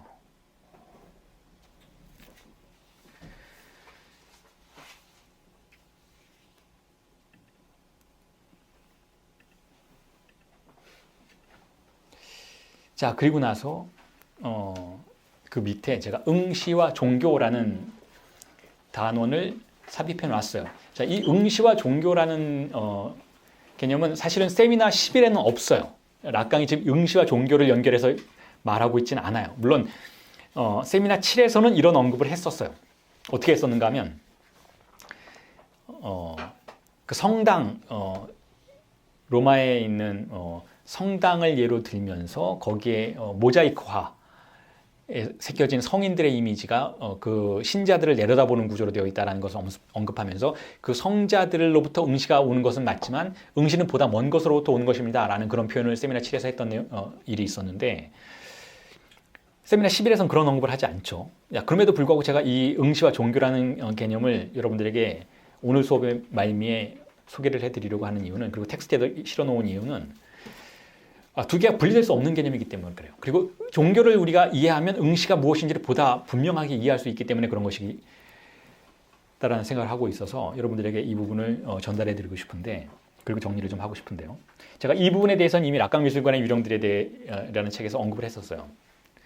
자, 종교의 기원은 여러 가지 방식으로 설명을 하죠. 종교의 기원을. 프로이트는 강박증이라고 설명해요. 종교의 기원은 강박증이다. 이 부분은 제가 여러 가지 수업에서 이미 설명을 드렸어요. 왜 강박증이냐? 재래의식을 강조하는 게 종교의 특성이라는 거예요. 재래의식을. 그렇게 함으로써 타자의 욕망과 주체의 거리를 벌려놓으려고 한다는 거예요. 이게 종교의 특성이라는 거예요. 그러니까 종교라는 것도 방어적인 특성을 가지고 있다는 거예요. 그러니까 다시 말해서 종교라는 것이 하나님의 욕망에 접근하는 행동이라면, 그렇잖아요. 종교가 뭐예요? 신의 욕망에 접근하는 행동이에요. 신이 진정으로 무엇을 욕망하는지를 알고자 하는 행동인 것이죠. 그렇게 함으로써 신의 뜻대로 살고자 하는 주체들이 만들어내는 것을 종교라고 할 수 있잖아요. 여러분, 교회를 왜 세워요? 하나님이 원하셨으니까 세우는 거예요. 그게 좋아서 세우는 게 아니고 하나님이 그것을 원하셨기 때문에. 그러니까 종교의 근본 구조는 그거예요. 즉 대타자의 욕망이에요. 종교의 근본 구조는. 그런데 그 대타자의 욕망은 강박증자들에게는 어떻게 느껴지는가 하면 위협적으로 느껴져요. 자신이 감당할 수 없고 자신의 세계를 붕괴시켜버릴 것만 같은 파괴력을 가지고 있는 것처럼 느껴지기 때문에 인간은 강박증적 태도를 가지고 그 종교를 설정하고 종교를 구축시키고 종교를 통해서 오히려 신의 욕망이 실현되는 것을 연기시키려고 한다는 거예요. 그러니까 종교가 그런 특성을 가지고 있다는 거예요. 그러니까 아이러니한 특성인 것이죠. 종교를 통해서 우리는 신의 욕망에 접근할 줄 알았는데 그렇지 않다는 거예요. 종교의 아주 세밀하게 구조화된 그 재래의식의 절차들은 오히려 신의 욕망이 실현되는 그 시점을 뒤로 미루는 기능을 한다는 거예요. 그러니까 매개의 역할을 충실히 하는 것이 종교라는 거예요. 매개의 역할. 모든 종교는 그런 매개의 역할을 해요. 그게 고등 종교이건 아니면 원시적인 종교이건 일단 제사장의 위치에 누군가가 들어가면, 여기서 말하는 제사장이라는 건 종교의 근본 태도이죠. 영매가 있어야 돼요. 매개자가 있는 게 종교의 근본 태도. 매개자가 없는 종교는 존재하지 않아요. 매개자가 있어야 되는데 그게 사람이건 텍스트이건 어쨌든 매개자가 있어야 되는데, 왜냐하면 신의 세계와 인간의 세계는 분리된 세계인 것이니까. 인간은 신이 아닌 것이잖아요. 그러니까 매개자가 있어야 되는데 그게 제사장이 되었건 목사님이 되었건 신부님이 되었건 그 매개자의 역할은 중화시키는 역할이라는 거예요. 중화시키는 역할. 그게 일반적으로 종교가 기원을 갖는 장소라는 것에 대한 설명인데, 예를 들면 종교의 기원은, 그러니까 종교의 최초의 시작은 애니미즘이라고 볼 수가 있다. 라면 애니미즘이라는 건 뭐냐면 모든 것에 정령이 깃들어 있다라는 사고방식인 것이잖아요. 뭐 나무에도 신이 있고 책상에도 신이 있고 모든 것엔 정령이 깃들어져 있다라는 그러한 태도인데, 그러한 태도의 배후에는 인간을 찾아오는 불확실한 대상에 대해서 이름을 붙이고 정리하려는 방어적인 욕망이 배후에 존재한다라는 그러한 설명을 제가 이 책에서 제시를 했었어요. 그러니까 애니미즘이라는 것은 뭐냐면 이름을 붙이는 행동이라는 거예요. 그러니까 일반적으로 우리가 즉각적으로 만날 수 있는 사물들에 대해서는 대체로 다 이름을 붙이고 있죠. 뭐 나무, 책상. 근데 나무가 나무로만 우리에게 다가오는 것이 아니라 보다 불확실한 형태를 우리에게 가정할 수도 있잖아요. 예를 들어서 나무인데 열매가 맺히는 나무예요. 그럼 왜 열매가 맺히는지 우리가 알 수가 없는 것이죠. 열매가 맺혔을 때 우리는 그것을 따서 배를 불리면 그걸로 좋겠지만 어떨 때는 열매가 나질 않아요. 가뭄이 된다는 거죠. 그럴 때 인간은 그 불안을, 그 불확실성에 이름을 붙이려고 해요. 예를 들면 나무의 신이 노했다라는 거예요. 비의 신이 인간에게 벌을 내리고 있다라는 방식으로 그 뒤에 존재하는 불확실성에 대해서 어쨌든 이름을 붙이려고 하고, 즉 기표를 던지는 것이죠. 상징계의 그물을 던지는 것이죠. 즉 나비의 포충망을 던지는 거죠. 그렇게 포충망에 포획되면 그것이 제 아무리 불확실한 대상이라 해도 인간과 어느 정도 언어적인 관계를 맺게 된다는 거예요.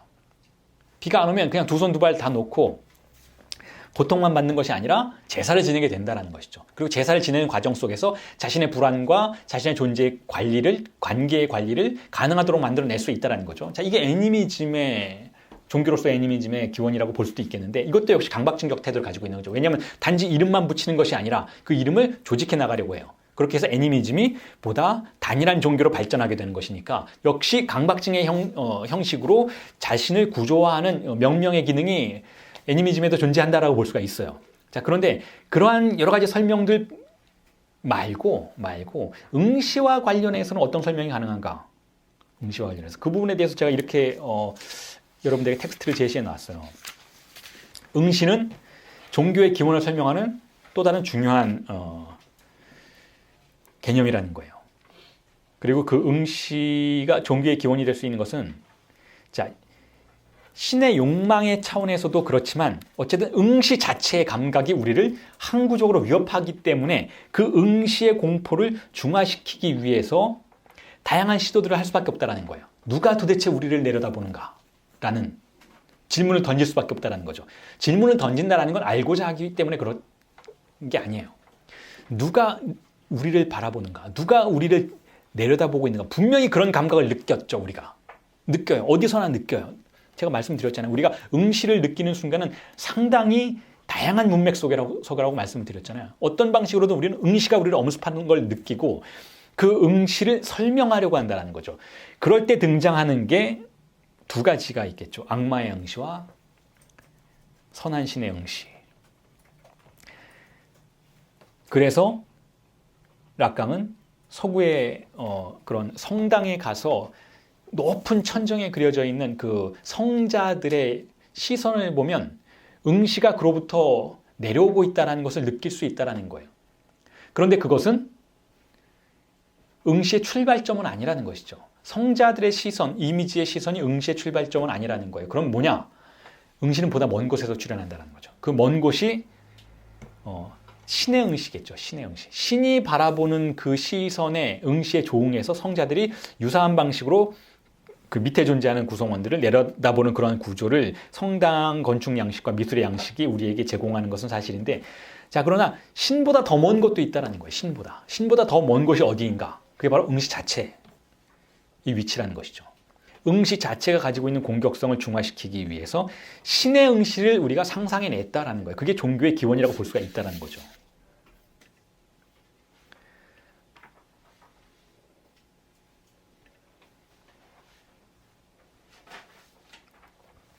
그래서 제가 그에 대해서 이렇게 썼어요.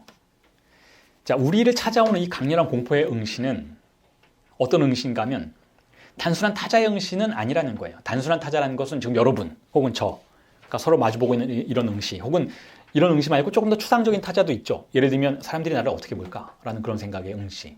예를 들어서 내가 밖에 나갔는데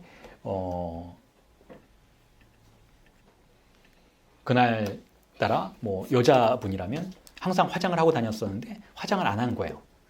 그럼 사람들이 나를 어떻게 볼까? 물론 특정 개인은 아니에요. 특정 개인은. 그런데 사람들은 나를 어떻게 볼까라는 응시가 출현하는 것은 사실이에요. 자, 그러한 타자들의 응시가 우리를 둘러싸고 있는 게 분명하다는 거죠. 제가 책을 쓰는데 책을 이렇게 써서 내면 사람들이 나를 어떻게 볼까? 좋게 볼까? 아닐까? 뭐 예를 들어서 뭐 댓글을 확인하고, 이게 타자의 응시를 확인하려는 태도인 것이잖아요. 이런 책을 썼는데 좋은 평가를 받나? 즉 타인의 응시는 어떤가? 자, 이런 타자들의 응시가 있어요. 자, 이런 타자들의 응시에 우리가 항상 노출되어서 거기에 스트레스를 받는 건 사실이지만 그거보다 더 근본적인 응시가 있다는 거죠. 그러니까 단순한, 예를 들어 동물의 세계에서는 역시 의태라는 기능을 여러분에게 설명하면서 그런 말씀을 드렸잖아요. 그 뭐 초식 동물들의 세계는 항상 포식자의 응시에 노출된 그런 모습을 보인다는 거예요. 초식 동물들을 관찰해 보세요. 동물의 왕국 같은 거 보면은 초식 동물들이 아주 조그만 부스럭거림에도 반응하죠. 근데 이 부스럭거림이라는 것 자체가 포식자들의 응시에 대한 감각이라고 볼 수가 있는 것이죠. 그 응시에 반응하고 도망가고 민감하게 몸을 움츠리고 하는 모든 것들이 결국 일반적으로 동물의 세계에서도 응시에 대한 감각은 존재하는 것이다라고 볼 수가 있는데, 그런데 그 응시는 단순한 타자의 응시라는 거예요. 단순한 타자의 응시. 우리가 바깥에 나가서 혹은 책을 쓸 때 타자에 대한 시선을 염두에 두는 것처럼 어쨌든 추상적이긴 하지만 1차원적인 추상의 세계라는 것이죠. 예를 들면 뭐 인간이 보다 원시적인 생활을 했을 때는 일종의 부족 공동체를 위협하는 항상 적대적인 세력들의 응시가 있잖아요. 하나의 부족이 있으면 그 이웃 부족들이 있는데, 이웃 부족들이 언제나 동맹을 맺고 있는 것은 아니니까, 공격해올 수도 있는 것이니까 그 부족원들도, 공동체를 구성하는 부족원들도 적대적 이웃들의 은밀한 응시에 자신들을 항상 노출시킬 수밖에 없다는 것인데, 자, 이런 게 바로 추상적이기는 하지만 그럼에도 불구하고 심리적인 영역에서 등장하는 1차적인 응시예요. 그런데 그 뒤에 그러한 1차적인 응시를 보다 강력하게 만들어주는 보다 추상적인 것이 있다는, 보다 추상적이지만 보다 실제적인 것이 있다는 거예요. 그게 바로 그 주체가 어린 시절에 경험했던 대타자의 응시라는 거예요. 그 대타자의 응시가 어머니로부터 떨어져 나와서 우리의 무의식의 영역을 떠다니다가 1차원적인 타자의 응시와 만나면 증폭된다는 거죠. 그리고 때로는 1차원적인 그 타자의 응시를 능가하는 순간도 존재한다는 거예요. 예를 들어서 그럴 수 있잖아요. 제가 책을 썼는데 사람들의 시선이 안 좋아요. 별로다. 이게 뭐냐. 이런 비판이 있을 수 있다는 거. 어쨌든 1차원적인 살아있는 사람들의 응시예요. 사람들의 응시고, 물론 내 눈앞에 있는 건 아니지만, 그래서 추상적인 것이긴 하지만 그럼에도 불구하고 1차원적인 응시예요. 그 사람들이 다 죽고 나면 어쨌든 사라질 응시이고 사람의 일인 거예요. 사람의 응시인데, 자, 그런데 그런 스트레스 속에서, 물론 제가 그럴 것 같지는 않지만, 제가 그렇게 생각보다 나약한 사람은 아니니까 그럴 것 같지는 않지만 공황장애에 들어갈 수도 있죠. 그런 스트레스 때문에 더 이상 책을 못 쓰는 거예요. 노트북만 열면 그들의 응시가 떠오르고 그들의 비난이 떠오르고, 예를 들어서 더 이상 신체가 반응하지 않게 되는 순간이 오는 거죠. 글을 못 쓰게 되는 거예요. 아예 손가락 자체가 움직이지 않게 되는 거죠. 자, 그럴 때는 나의 무의식을 떠돌던 근본적인 응시, 즉 충동으로서의 응시가 1차원적인 추상적 타자의 응시와 만나서 융합된 순간이라고 볼 수가 있어요. 그때 이 응시는 폭발력을 발휘하죠. 그래서 나를 병리적으로 압도하기 시작해요. 그럴 때 보통 정신과에 가면 이렇게 얘기해요. 사람들의 응시 때문에 사람들의 시선이 나에게 스트레스를 주는 것 같다. 그러니까 사람들에 대해서 좀 더, 예를 들어서 뭐 흔히 이런 치료를 하잖아요. 보다 많이 나가라. 뭐 강연도 좀 많이 다니고 사람들과 좀 많이 만나고 그 시선에 익숙해지도록 노력해서 몸이 적응하도록 만들라라고 보통 정신과 의사들은 이야기를 해요. 그 정신과 의사들이 그런 이야기를 할 때에는 사실은 보다 근본적인 충동의 응시, 시관 충동에 대해서는 무지한 상태인 것이죠. 그럴 경우에 정신분석은 어떤 제안을 하는가? 자, 그런 것도 도움이 될 수도 있어요. 뭐 사람들 만나서 강연하고 뭐 수백 명 앞에서 강연하고 그러면 처음엔 굉장히 힘들고 익숙해지고 하면서 뭐 그러한 공황장애 비슷한 것들이 약화될 수도 있겠지만, 문제는 이게 왜 그 순간 그에게 출현했느냐라는 것이죠. 왜 그 사람은 남들보다 더 강력한 시관 충동을 내면에 가지고 있었느냐라는 거예요. 그걸 알아내기 위해서는 어린 시절로 갈 수밖에 없다는 거예요. 어린 시절로 가서 타자의 응시가 이 사람에게 어떠한 방식으로 기능을 했고 이 사람이 그것을 어떻게 받아들였는지를 이해하지 못한다면 이게 왜 자꾸 나에게 출현해서 나에게 시각의 장애에서 기능장애를 일으키는지를 지금 이 순간은 설명할 수 있어도 앞으로 도래할 또 다른 순간 속에서는 설명할 수 없게 된다는 거죠. 자, 그러한 응시가 우리를 엄습할 때 그에 대해서 우리가 다양한 방식으로 방어를 하게 되는데, 그 근원적인 응시에 대해서 그 방어의 대표적인 유형 중에 하나가 종교라는 거예요. 종교. 물론 조금 전에 말씀드렸던 정신과 의사 선생님의 응시로 대체할 수도 있어요. 자, 그것도 일종의 방어가 되는 것이죠. 나를 어디서나 감시하고 어디서나 바라보는 정신과 의사 선생님의 응시가 나에게 내면에 자리하고 있었던 나의 근본적인 시관 충동으로서의 응시를 중화시킬 수도 있다는 거예요. 그것도 하나의 방법이 될 수도 있다는 거죠.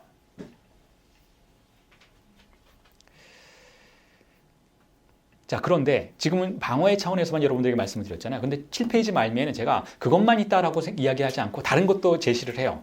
오히려 응시를 소환하려는 전략도 종교 속에서 충분히 발견된다는 거예요. 제가 이전에도 비슷한 설명을 드렸어요. 종교가, 예를 들어서 기독교가 기도를 할 때 왜 교인분들 중에는 그런 분들도 계시잖아요. 기도방을 하나 만들어 놓는 분들도 계시잖아요. 근데 기도방을 보면 굉장히 단촐하죠. 뭐 수도원에 가도 기도하는 장소는 아주 단촐해. 아무것도 없어요. 창문도 없고 아주 밀폐된 상태에서 어둠 속에서 기도를 하게 되는데, 자, 그럴 때를 우리는 이렇게 가정해 볼 수가 있어요. 신의 응시를 소환할 수 있는 장치를 마련한 그러한 장소라고 볼 수도 있다는 거예요. 자, 눈을 감고 기도를 하잖아요. 눈을 감는다라는 건 시각을 정지시키는 것이죠. 시각의 기능을 정지시키면 어떻게 되나요? 응시가 출현해요. 그런데 그 응시는 기도라는 문맥 속에서 신의 응시로 해석된다는 거예요. 그렇게 해서 신에 대한 신앙심과 욕망을 더욱더 강력하게 증폭시킬 수 있는 그러한 작용을 하게 된다는 거죠. 즉, 신의 응시라는 것이 단지 응시를 중화시키는 그러한 역할만을 하기보다는 오히려 응시가 가지고 있는 파괴력을 가지고 와서 종교적인 맥락에서 그것을 활용할 수 있는 그러한 장치의 기능도 할 수 있다는 거예요. 그 대표적인 게 조금 전에 지금 말씀드렸던 뭐 기도의 상황뿐만이 아니고, 여러분 무속신앙을 보세요. 무속신앙을 보면 굉장히 요란하죠. 뭐 칼춤을 추고 아주 울긋불긋한 옷을 입고 일상적인 차원에서는 도저히 볼 수 없는 그러한 표정과 말투, 그러한 소리, 그러한 춤, 그러한 행동, 그러한 오브제들, 뭐 쌀을 뿌리고 온갖 종류의 뭐 닭의 피를 뿌리고 온갖 종류의 기이한 행동들을 하는데, 이것 자체가 바로 일반적인 이미지의 세계를 교란시키고 우리가 일상적으로 만날 수 없는 이미지들을 드러내는 방식으로 어떤 응시를 불러내려는 시도로 볼 수 있다는 거예요. 거기서 말하는 무속신앙에서 말하는 귀신의 응시를 출현시키는 것이죠. 귀신의 응시가 출현하면 그 순간 방언하기도 하죠. 예를 들면 신내림굿의 그 해당 인물이 혹은 그 무속인이 방언하자. 그건 기독교에서는 방언이라고 부르지만 어쨌든 무속신앙에서는 신의 목소리를 대변하는 거잖아요. 응시를 불러내는 방식으로 일종의 트랜스를 경험하는 것. 자, 이것 또한 여러 가지 종교에서 일종의 강신무와 같은 종교의 형태에서 등장하는 응시의 파괴력을 이용하는 행동이라고 볼 수가 있는 거예요. 응시의 파괴력은 그렇게 종교적인 영역에서는 일상을 흔드는 기능을 한다는 거예요. 일상을 흔들어야, 그래서 신은 일상의 욕망의 세계에 존재하는 대상이 아니잖아요. 일상을 흔들어야 흔들린 문맥 속에서 그 균열 속에서 신이 출현할 수 있다라고 가정할 수 있다면, 자, 이런 모든 종교적인 특성들은 응시를 중화시키는 것도 분명히 그러한 역할을, 즉 강박증적 역할을 하는 것도 사실이지만 동시에 응시를 소환해서 그 파괴력을 이용하는 히스테리적 기능의 구조를 갖고 있는 것도 사실인 것 같다라는 거예요. 그게 제가 여러분들에게 응시라는 것과 종교를 연결시켜서 언급해 드리고 싶었던 내용입니다. 자, 오늘 수업은 여기까지 하고 질문이 있으면 질문을 받겠습니다.